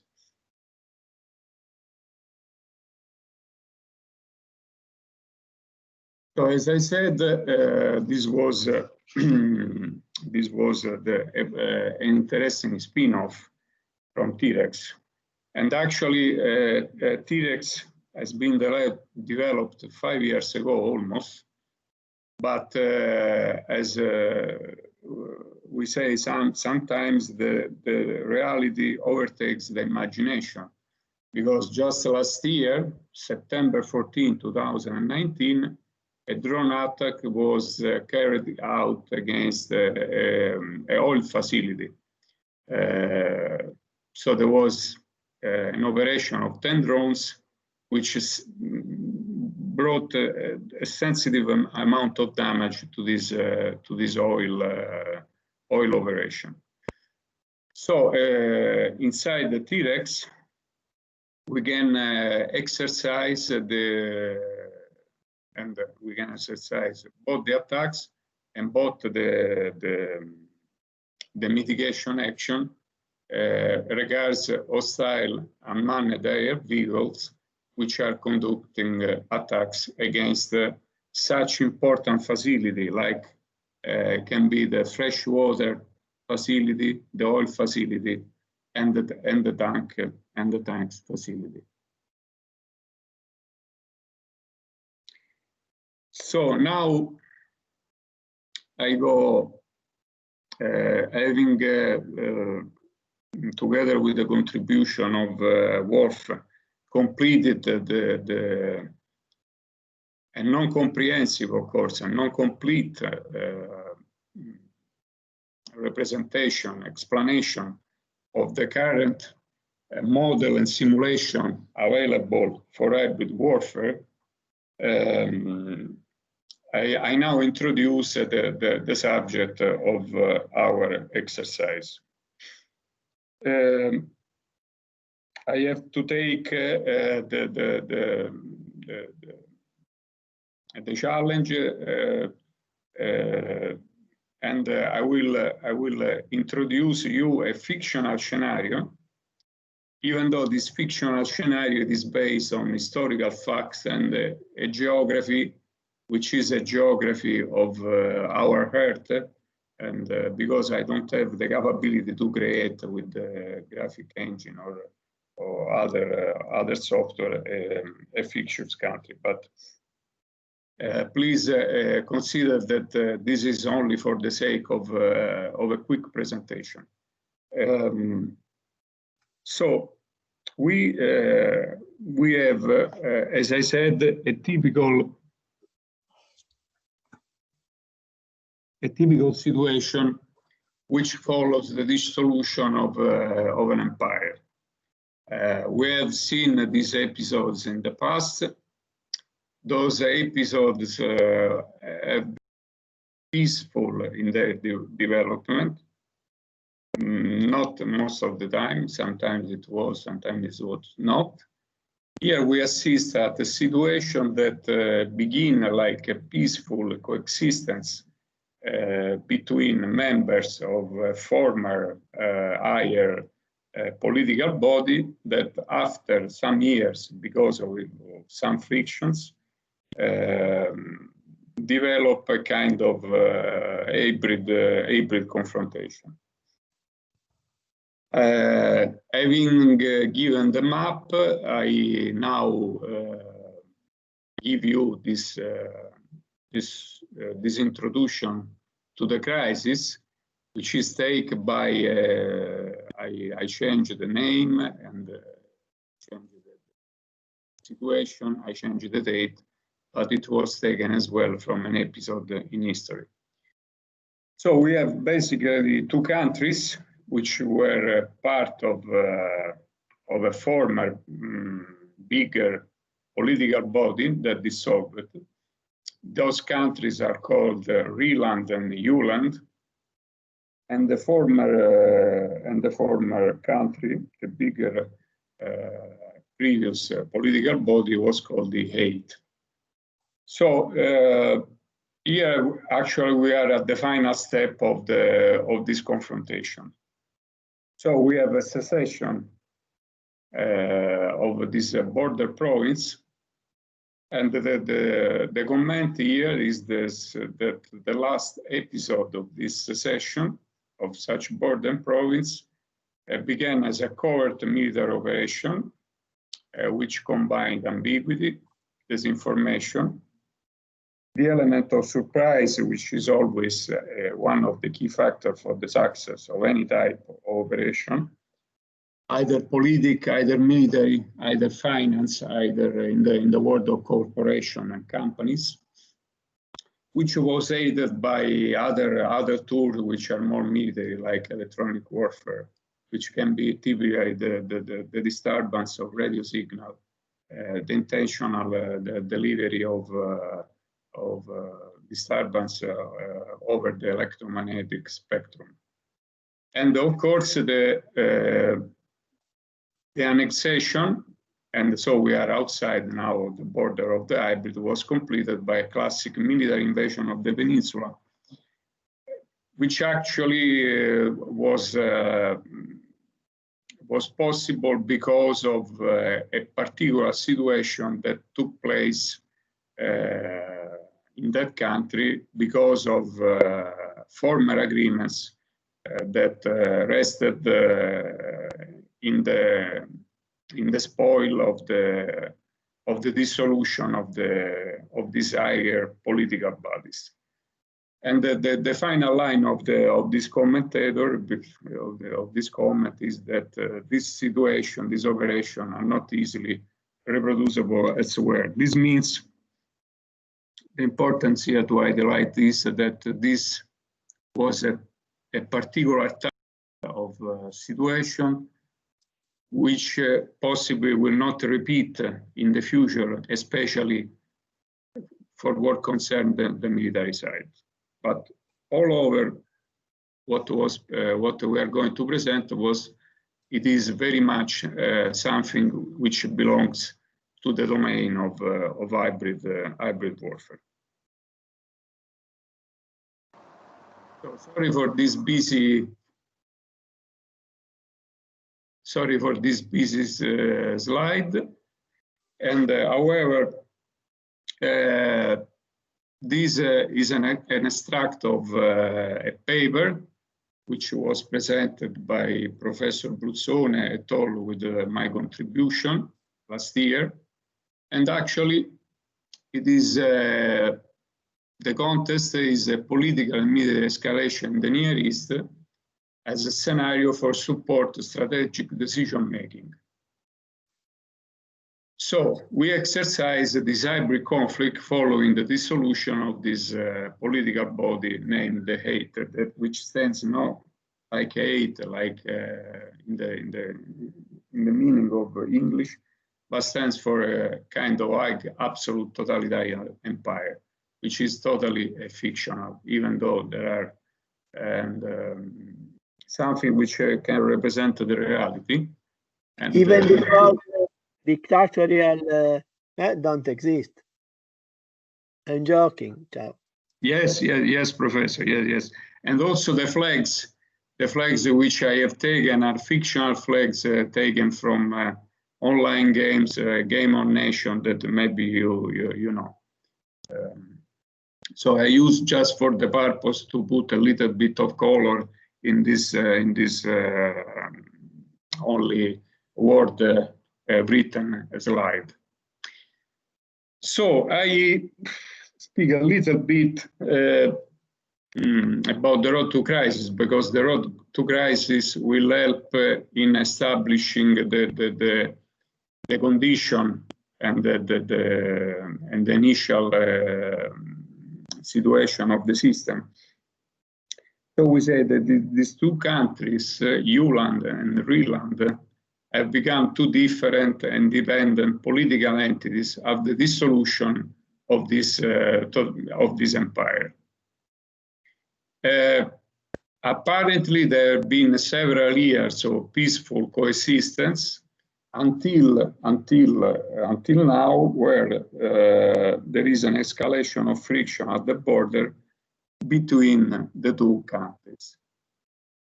So, in a province which is culturally, when I say culturally, I mean all the factors inside, which is not only religion, but is also ethnicity and many other, language and many others. So take this culturally in this open meaning.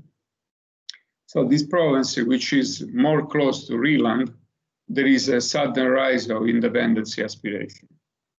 We say that this Reland is more an autocratic body, while Uland has been in the past made attempt to evolve or to move.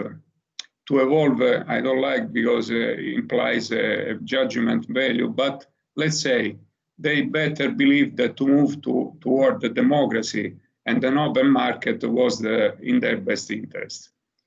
While Reland moved also to this, but with more reluctancy, let's say.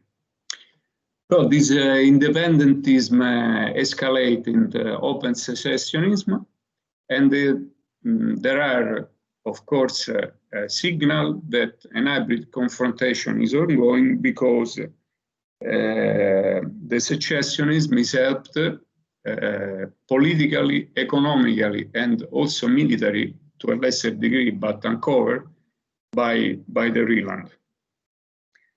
And of course, there are wide and several declarations made by the prime citizen of this political body, Reland, that there is a pacific coexistence with the border country, with the Uland, but moreover, there is an escalation of hybrid aggression. And we know what hybrid aggression is because we have mentioned it during our presentation. Another interesting spin, I mean, the situation is difficult enough, but we don't have to forget that those two countries and the border and the contested are neighboring with the cause, which is stands for the Commonwealth of Wealthy States. It's my invention, of course, which are total orient economy, market, open market oriented, and they enjoy kind of peaceful and prosperity in those countries.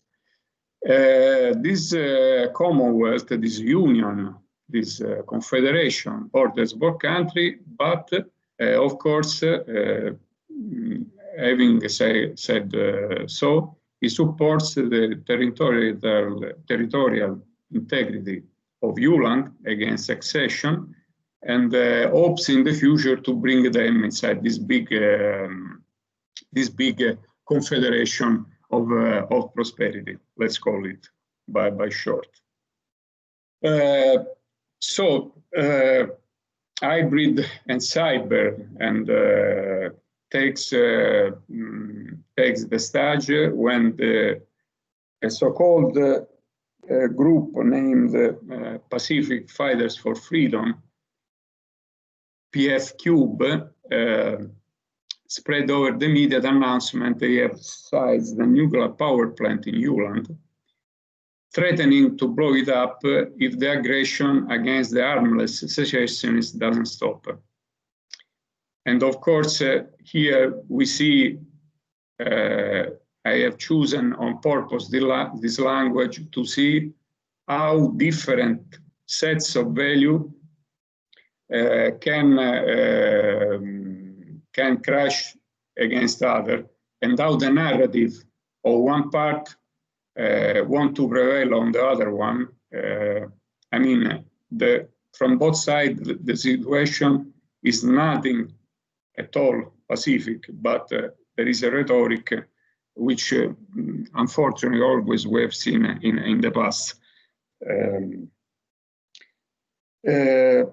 We say that this doesn't last very long, this fake news, but it reveals to be a fake news. And of course, there is accusation exchange from both parties, which the author. But of course, this meanwhile greatly contributes to the exacerbation of crisis. So the public opinion in both countries, in the province, in the confederation, are very much oriented and very much as well confused about the crisis and who is doing what. And this we see that is called under certain circumstances fog of war, but we will discuss about it later. Another spin, another rise in the crisis is a soft military confrontation, which is made by artillery barrage, which, however, are against the rule of armed conflicts because given the fact that also civilian and non-armed targets are hit. And this, again, there is an exchange of accusation from both sides. Then we see that there is an employment of commercial drones, makeshifted both into surveillance device and both into explosive devices. In both cases, the artillery barrage and the explosive drones are not bring such devastating firepower, but they contribute to exacerbate the situation. Further step of the crisis involve the presence of military advisors in the conflict area belonging to the cause, and a large contingent, which we cannot estimate, maybe hundreds of soldiers wearing insignia that support the secessionists. At this point, the conflict entered in a total fog of war. So we don't know, because of the high level of hybrid, the high level of STRATCOM, and the high level of information carried and misinformation, except for maybe for the situation, the military situation on the ground, we enter in a total fog of war. So we are at the moment where the crisis escalates further, and we have seen during the crisis, which now we can assess has been going on for some months. Now we assess to a stiff acceleration when the involvement of major military powers commence. At this point, we are in the open. We are not talking anymore about hybrid, but hybrid in the interest of the aggressor should have contributed at this point to shape the ground in order to make favorable condition to win the military confrontation. And of course, there is the risk that this intervention from either from other international or local security organization can escalate this local conflict into a major conflict, because this ULAND can call the chaos and its allies, while the RELAND can be supported by other former members of this former dissolved empire. So we see that the situation is pretty much complicated, and a mixed aspect of hybrid warfare with, at a certain point, a total and unwanted and unlikely military, full-style military confrontation.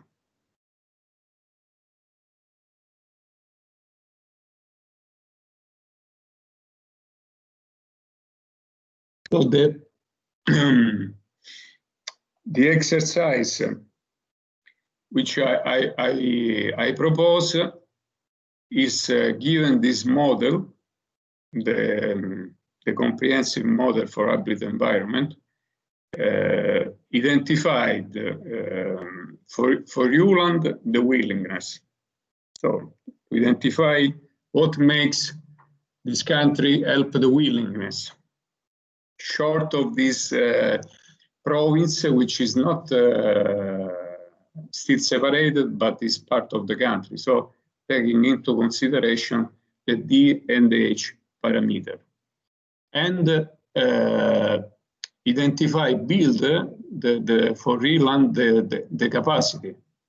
So all the conditions which help the RELAND to build this parameter. Having said so, you can identify the threshold and establish the initial condition of the system, which, since it's totally fictional, it's your choices. So you can attribute your parameters also in terms of Dimefil. So you can assess, for example, that RELAND is more military capable, while ULAND is more diplomatic capable. Because as can receive the support of the cause also in terms of Stratcom.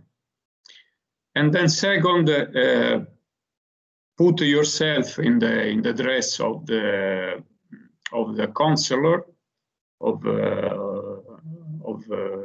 this cause. So you are in some political bodies of this confederation, and you have to design a simulation framework which should help the strategic decision making in these political bodies. So you have to take into account all these different layers and their dynamic evolution, and try to figure out a scheme to develop this simulation framework which is in favor of strategic decision making. Some hints, some more information which can help. When you build a simulation, you should enable multiple action on diplomacy, on economy. Economy, the most classic is the embargo, and which of course affect more the morale than the flux. There are examples in the past. Sometimes this economic sanction, makes the conflict more exacerbate and do not achieve very much in terms of financial damage. However, then you remember that you have the media and consequently the strategic narrative, so the build of a positive narrative, and ultimately you have the military. Consider that the military, it is part of hybrid until their presence is not covered, and can support with the small contingent especially the hybrid action carried on by the attacker. And of course, the network which we should cover, including includes power grid, the ITC, the transportation, and with special attention with the modeling of population behavior and human factors, and the impact of these factors on the social media. Consider that I recall Clausewitz again, that the war he wrote war. I completed in the warfare because it's a more completed environment, and war intended also as a conflict, as a confrontation, which is not only again waged between nations in purely military terms, but can see also different corporations opposite one to the other. So this warfare is really the realm of uncertainty. So he said 3/4, but we can discuss about this, of the factor which war is based are wrapped in fog or in uncertainty. And so this is the perception of the situation, other than what is given by the instruments which can give the exact position of a fighter, of a tank, of a platoon on the ground. But there is uncertainty almost on the intention of the opposer. And this, I believe, that stands again in the realm of the uncertainty and the fog of war.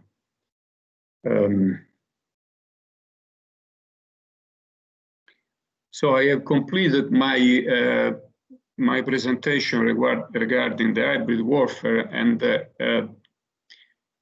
I want to finish, and then I want also, with my conclusion, I would like also maybe Warfare, you may add something to this if you like.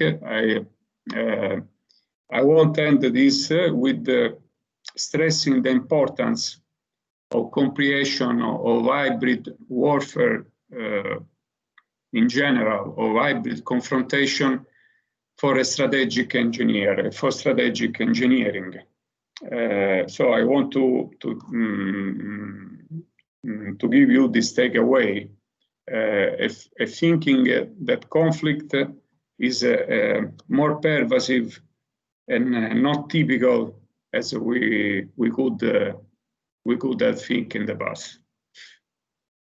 We have seen many models and simulators which, with different level of fidelity, with different grade of success, face a new challenging aspect in modeling simulation hybrid environments. Of course, we have to make choice, we have to make compromise, we cannot pretend to have a universal simulation, but we have to choose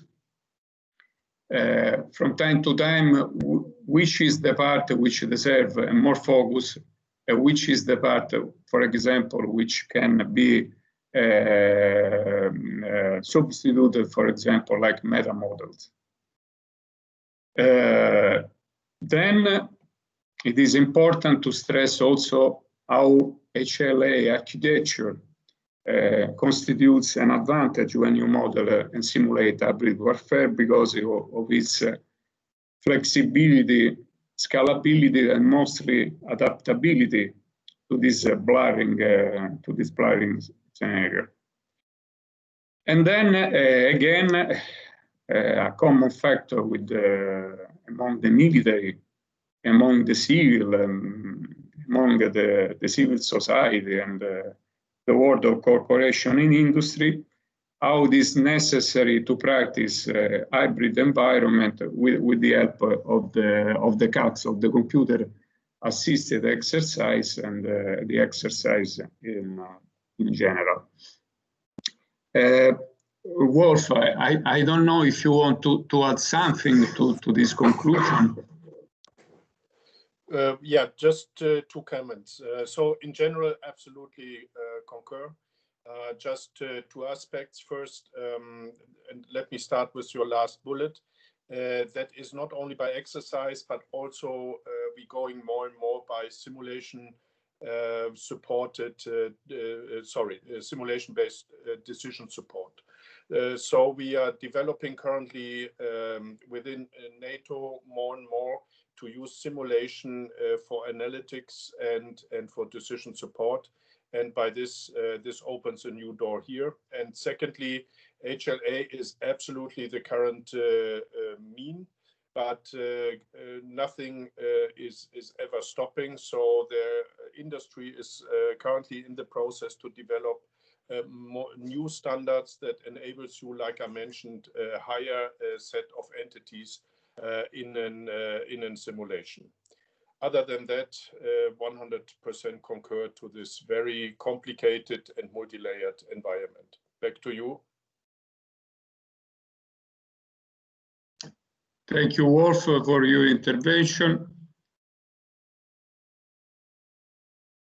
And I just ended with this quick slide, which there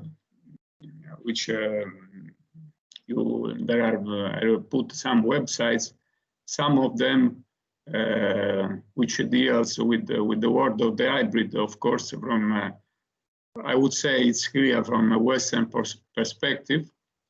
But I mean, at least it's interesting to frame the concept, and also the link to the that you know very well about STRATEGOS inside the e-team, inside the university webpage.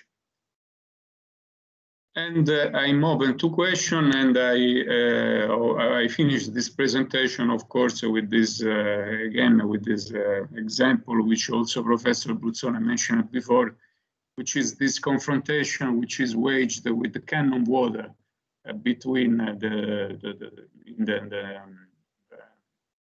in the sea and the South China Sea against these two vessels, which is an interesting way of watching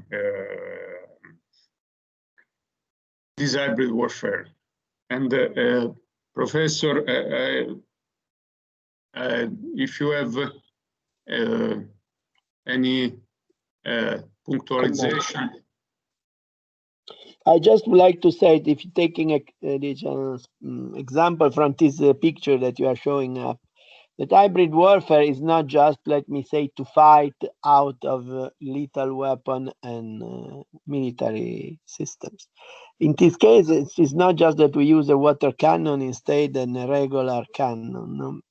The point is that you use this, and then you carried out mediatic campaign from one side, maybe saying that these people was operational in areas that they should not be, creating damage to environment. Some other one could state that they was subjective to very aggressive reaction from the other side. So the water cannon is one of the action, but probably the major impact is on media, is on diplomatic level, is on economic level, because they can use economic leverage to influence the other side. And so this point out very well what is the spirit of this scenario and what we can do in order to mitigate them. I feel that today was very intensive, as always. And let me say, some of you was arriving when we already started, but I hope that you get the whole picture. I feel that it's very crucial to well understand this aspect. As I mentioned, now we talk about hybrid warfare, but maybe following we'll talk about hybrid threats, not necessarily military environment. So it's very fundamental for strategic engineering that deals with strategy and with security to consider this element.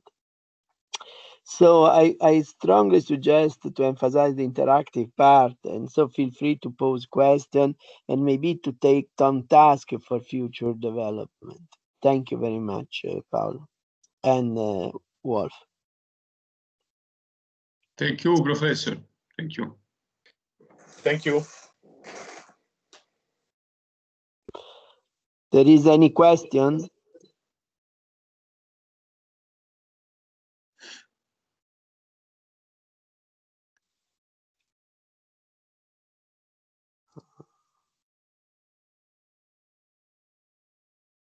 Oriol, do you have any comment?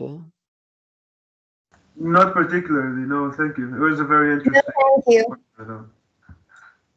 Okay, what about you, Stefano? Thank you so much, Professor.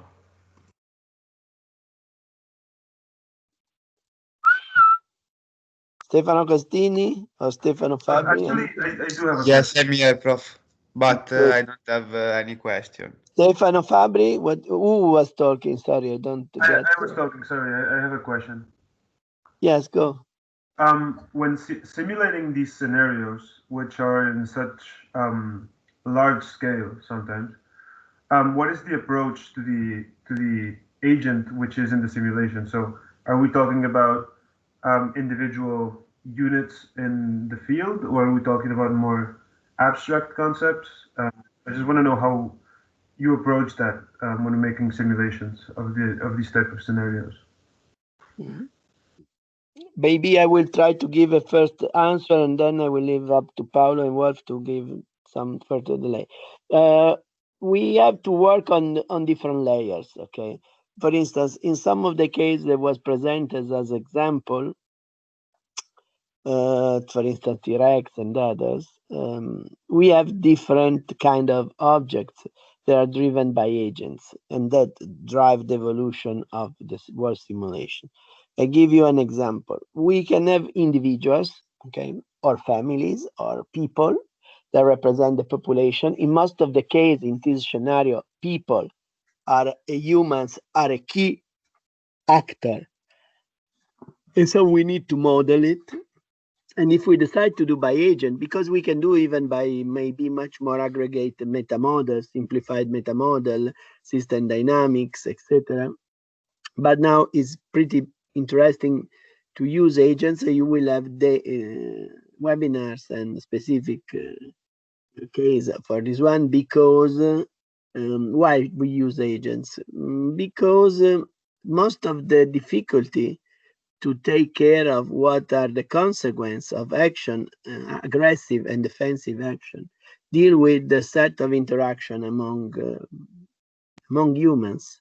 And so if you create just a meta model aggregate, say, okay, if economics increase, this will create a reduction of, let's say, people that don't have a work, jobless persons, and this will respond to in this set of consequence, getting, I don't know, more support, the current political party, etc. This could work, but often these models are in some way are defined a priori that result that cannot extract emergent behavior that result by mutual interactions. So for this reason, often it's preferred to use agent-driven simulation, agent-based simulation. In that case, the agent control many entities that interact each other and interact on their layer and over different layers. For the case that I mentioned, we can have agent that reproduce person on people that are, let me say, as I just told you, individuals or families, depending on the aggregation. And then it's very important not to just have individual in terms of psychological factors. So for instance, you can introduce an algorithm that regulates, for instance, let me say fear, okay? Because let's take the case of pandemics. Pandemics, we was analyzing pandemic scenarios 10 years ago in relation to the crisis that was called H1N1 and virus on the H1N1 virus, and there was a major threat in Australia. Now, one of the issues was, okay, I put on policy. By the way, is exactly what is happening now. One policy is, we want that you keep your children at home. Another one, I want that you wear a mask. Wear a mask. Okay, but this policy will be adopted or not by people, okay? Obviously, you can put enforcement procedure, but obviously cannot enforce even few million of people to do what you said, because you don't have enough resource to do. So based on what they react based on stress, they react based on fear, they react based on fatigue. So for instance, when they will be overstressed, maybe they will decide to have socializing activity to just relax, and so on. So if you want to create these kind of models, you have to talk with experts that are expert maybe in psychology, in social behavior, and introduce this rule, this process inside the simulation itself. By the way, currently cognitive scientists are available with even some data, let me say experimental data, scientific model that could be used or could be easily transferred inside the simulator. But it's not just a psychological aspect, because in most of the cases, what happens is a social behavior. So it means that in addition to individuals, as a sum of people, you need even to create a social network. So for instance, when somebody gets sick during the pandemics, it will require some health care, not just a healthcare system, but maybe even some support from his relative, his friend, and so on. Okay. And if somebody gets overstressed, or they will get support from other one. Obviously, it could be positive, could be negative. This means that these are mostly on the same layer of population, where you have entities as people, but you have even the connection between entities that regulate in some way their behavior. And the behavior change based on what you are. So you need to characterize it, the agents, because there will be male and female that could be mostly equivalent in some cultural background and very different in some other one. If you are in Afghanistan, maybe the female are in charge of bringing battery for recharging the battery in the village and going taking water, while maybe males are in charge of, let me say, taking care of sheep, etc., that are going around and maybe coming back home each several days. Okay, and children themselves, they have different profile. So you needed to create this kind of behavior and introduce, and then you needed to validate if they act properly, respect your expectation, and if their common behavior that is mutually affected generate a consistent result, and couple the expected, let me say, emerging behaviors that someone is known because we live within the boundary condition that generates, while other one are not known because, unfortunately, or fortunately, the critical condition that generates such urgent behavior has been not yet experimented. Okay. So then you have other level, because, for instance, if we talk about the population, what are an upper level? Upper level, for instance, in such cases, what we call it the interest group. Because, for instance, I am a Catholic, and so as Catholic, basically, maybe if I'm a Catholic that observe the religion regulation, I will go in church on Sunday. And if somebody put a law against the possibility to go in the church for pandemic reason, maybe depending on what is my attitude, that I will be against this regulation, or I don't respect this regulation, or I reduce my consensus, respect the entity that promote politically this kind of regulation. Okay, and maybe I am a professor, so I will be in reference to the interest group of university teachers that probably could be affected by a law that increase or decrease the salary in this sector, and so on. I belong to multiple of these interest group with different connection. And in fact, it could be interesting if you want to be a little bit more sophisticated, but I'm going deeper in the kind of model that could be very easy just as a coefficient, but very complicated as a huge architecture. But for instance, even this connection change, because maybe when you are young, you don't care too much of your connection to your own religion direction. At some point, you become very orthodox, and then orthodox in the sense that you respect all canonical instruction. And after some point, maybe you'd get disappointed by your own religion and you become a weak follower. Okay, and this is not happening just for your own behavior, but based on what happened around you. No, Because if you realize that the religion that you trust in doing things that are against your interest or that are against what you consider your values, probably your connection to this entity in terms of solidity of the connection decrease. As if somebody came and give you big gates, maybe you will shift to have a different behavior. It could happen, it could not, depend on many factors. But in some way, we need to model that. When we do that, so we will have interest group, and even interest group have their own liaisons. What I mean, that the local leader could be connected more to another party than another one, more to an ethnic group than another one. I make example. Now everybody have the bias to think about the scenario in places such as Afghanistan, etc. But let's think about America in the 30s, in the 20s. You have a huge quantity of immigrants from different countries of Europe, from different areas. Some local leader was using his influence on these people to get benefit of political support, not necessarily just for crime or negative way, but even to develop a solution for his own, let me say, his own group. Because if you get a good liaison with a political party, maybe you can get some advantage in simplifying migration process, simplifying aids to be given to some specific business sector, economic sector where they operate, or act on influence, let me say, the business development, influence taxation, influence even, let me say, all the power that are classic in democracies such as the United States of America. They deal with the executive power, in dealing with the courthouses, in dealing with law creation. No? These different intergroup interact each other in positive and negative way. Someone can don't care each other. Someone could have a positive synergy. So if I help somebody, can get a benefit even from another interest group or vice versa.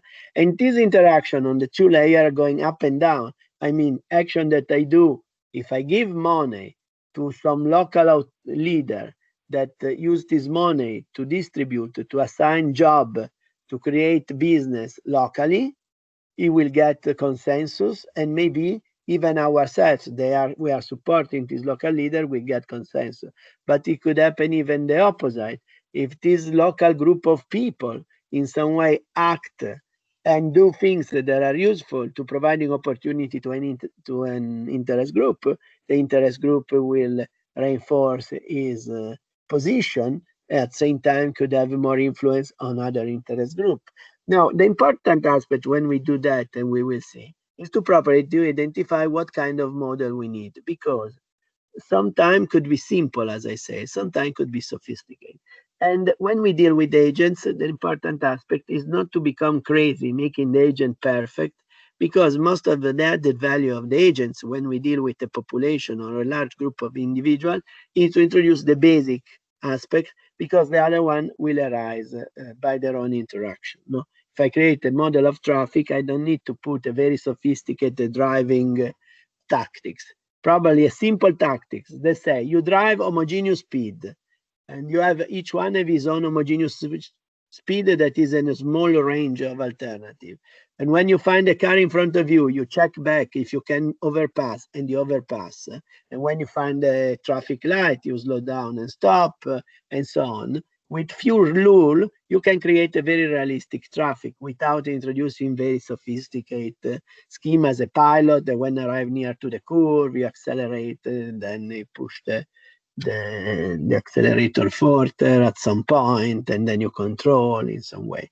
This is interesting. Obviously, this doesn't mean that a simplified model is good. I mean, a simple model could be good for your purpose. But for instance, if religion aspects are important and you ignore, and these are important, this phenomena, probably your model will be not really valid because you don't consider. Let me show you an example of religious models that are not so much dealing with what you think maybe about terrorism, etc. I am in a country that is pretty religious, and during the Sunday, for instance, the Christian majority of population, they go in the church.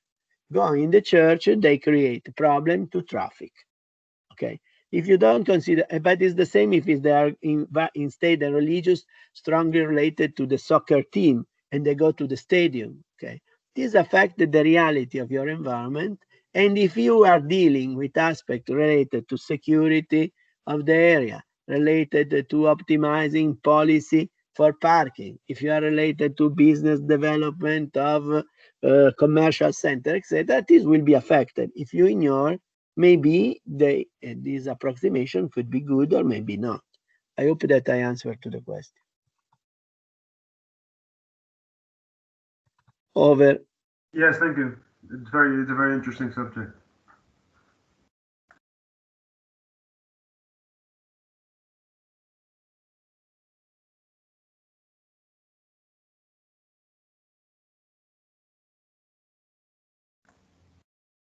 I think your mic is off, Mr. Bruzzano.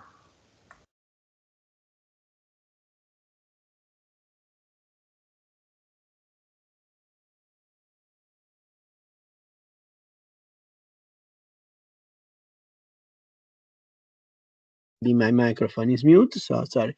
In case there are no further comments, I thank you very much, Colonel Paolo Di Bella and Colonel Wolfgang Smith for their valuable contribution. And maybe, I don't know, if you have in mind to, let me say, go forward and assign some tasks to them or to carry out the exercise in the next weeks or whatever. Yes, Professor. Today I believe we introduced the subject, and maybe in future session we can try to model at least the first part of the conceptual model for this fictional crisis. What do you think? I feel that both approaches are good. If you still have time, maybe what you can do quickly. I feel that our class is a little bit overloaded, but if you give many general direction, maybe we can provide later on the material, etc. Or if you feel that we can dedicate, I don't know, 10, 15 minutes to that.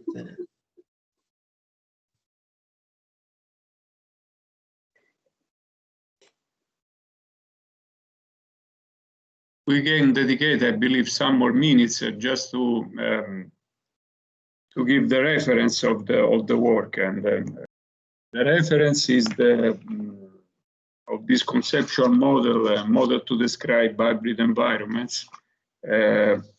Is in the proceeding of the International Defense and Homeland Security Simulation Workshop back in 2016.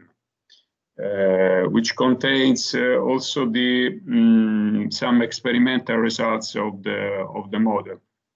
So I recommend the students to read this paper and to get acquainted with the concept which I have quickly highlighted today. Over to you, Professor, if you agree. For me, it's fine. For me, it's very good. Okay. So again, I said that this the name of the paper is a model to describe hybrid conflict environments, and it was presented at the International Defense Homeland Security Simulation Workshop 2016. So you can read it, as I said, and then once you have read it, you can try to answer at least at the first not challenge but a small exercise, just to identify according to your own judgment and having listened to the development of the crisis, the initial condition of the system, and according the willingness, the capacity, and the threshold. Assessing, of course, which are which is the offender, which is the aggressor, which is the defender in this game.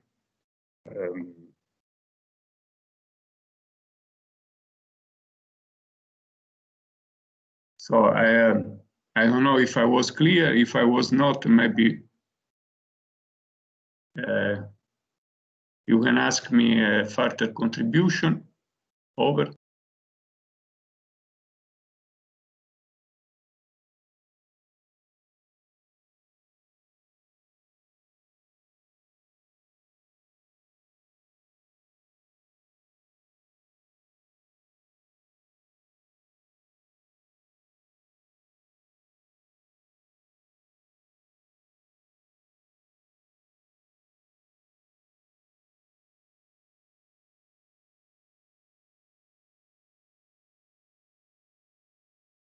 I think I was clear, so I thank you, Paolo and Wolf, and I feel you will let me know when you plan to finish, to continue, sorry, this track, okay?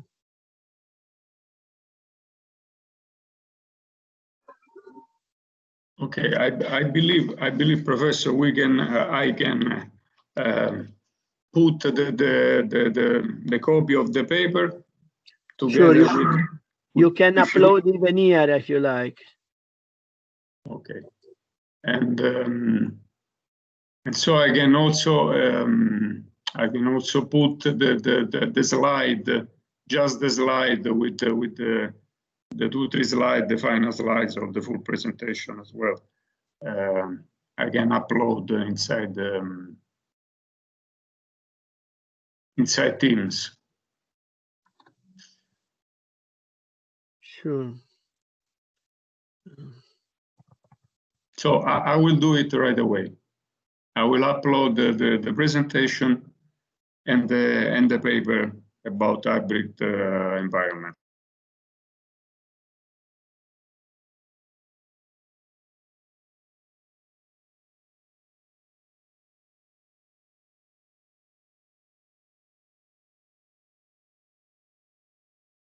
Thank you. So you can put on the chat if you like.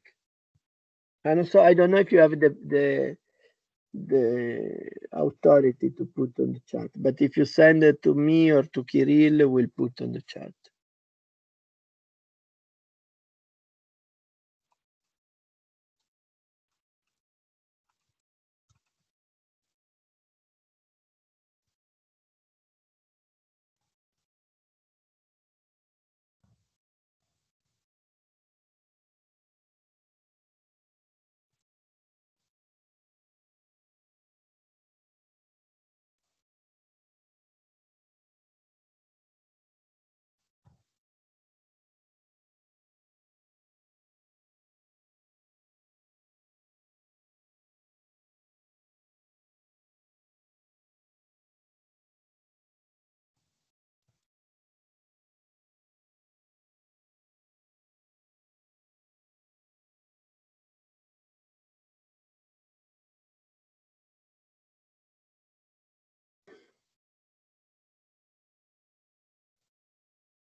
So I was able to send both files on the, no, doesn't work. On the chat, on the meeting chat. Okay, you can you, how big is this file?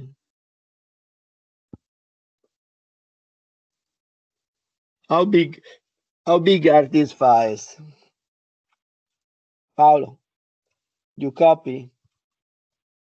Yes, I copy. Maybe the PDF is a little bit too big. No, it's 5 mega.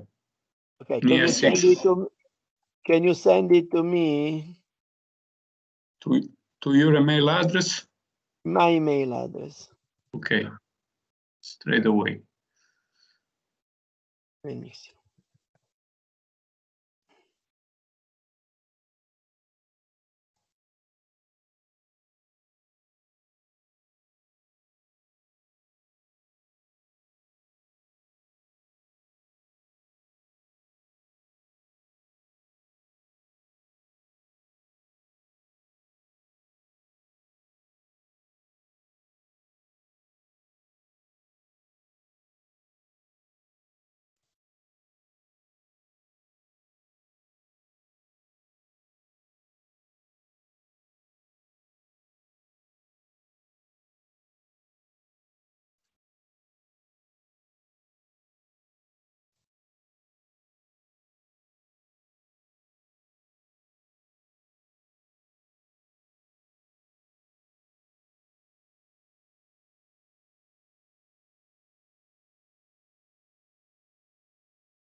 Yes, Professor, I have sent them right now. It's a total of 6 mega altogether. One moment. Okay. Manuale, non è ancora, it's not yet here. You send it, no.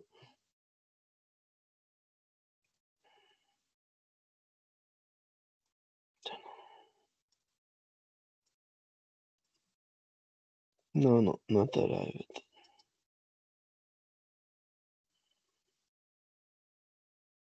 paolo.dibella. Twice it's arrived. 2 file, correct? Eh? Yes, correct. 2 files.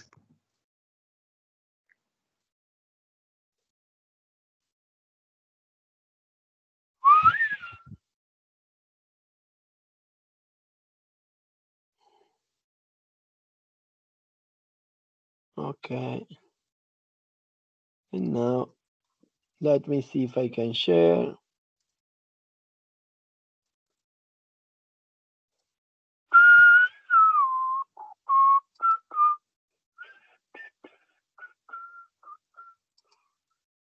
Oh, Zeus e Glaucope di Athena. But what kind of name have you given? $, STR.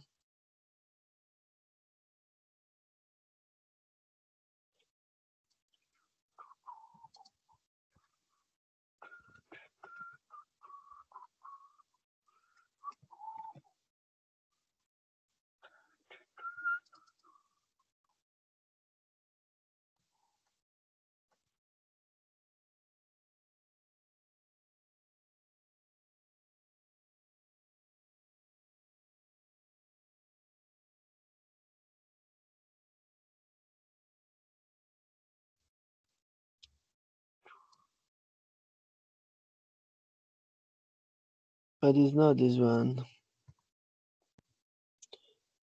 Okay.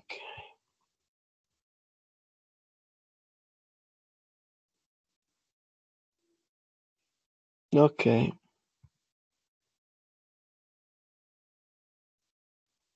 Try again.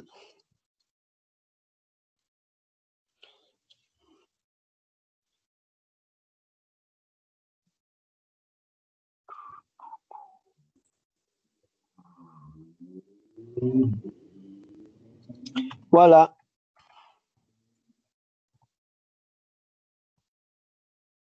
You have it. So you can find in the Teams and you can use as you like, okay? So thank you very much, and I feel we can get in touch for next development. Thank you, Professor. Thank you. Bye-bye. Thank you. Bye-bye. Bye-bye. Thank you. Thank you, Bye. Professor. Bye. Thank you, Professor. Thank you. Goodbye. Thank you, Paolo. Thank you, Wolf. Thank you to all the strategic engineer for their time. Have a nice weekend, everybody. Thank you, Professor. Thank you very much. Thanks.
Oh! Brutto colpo di tosse.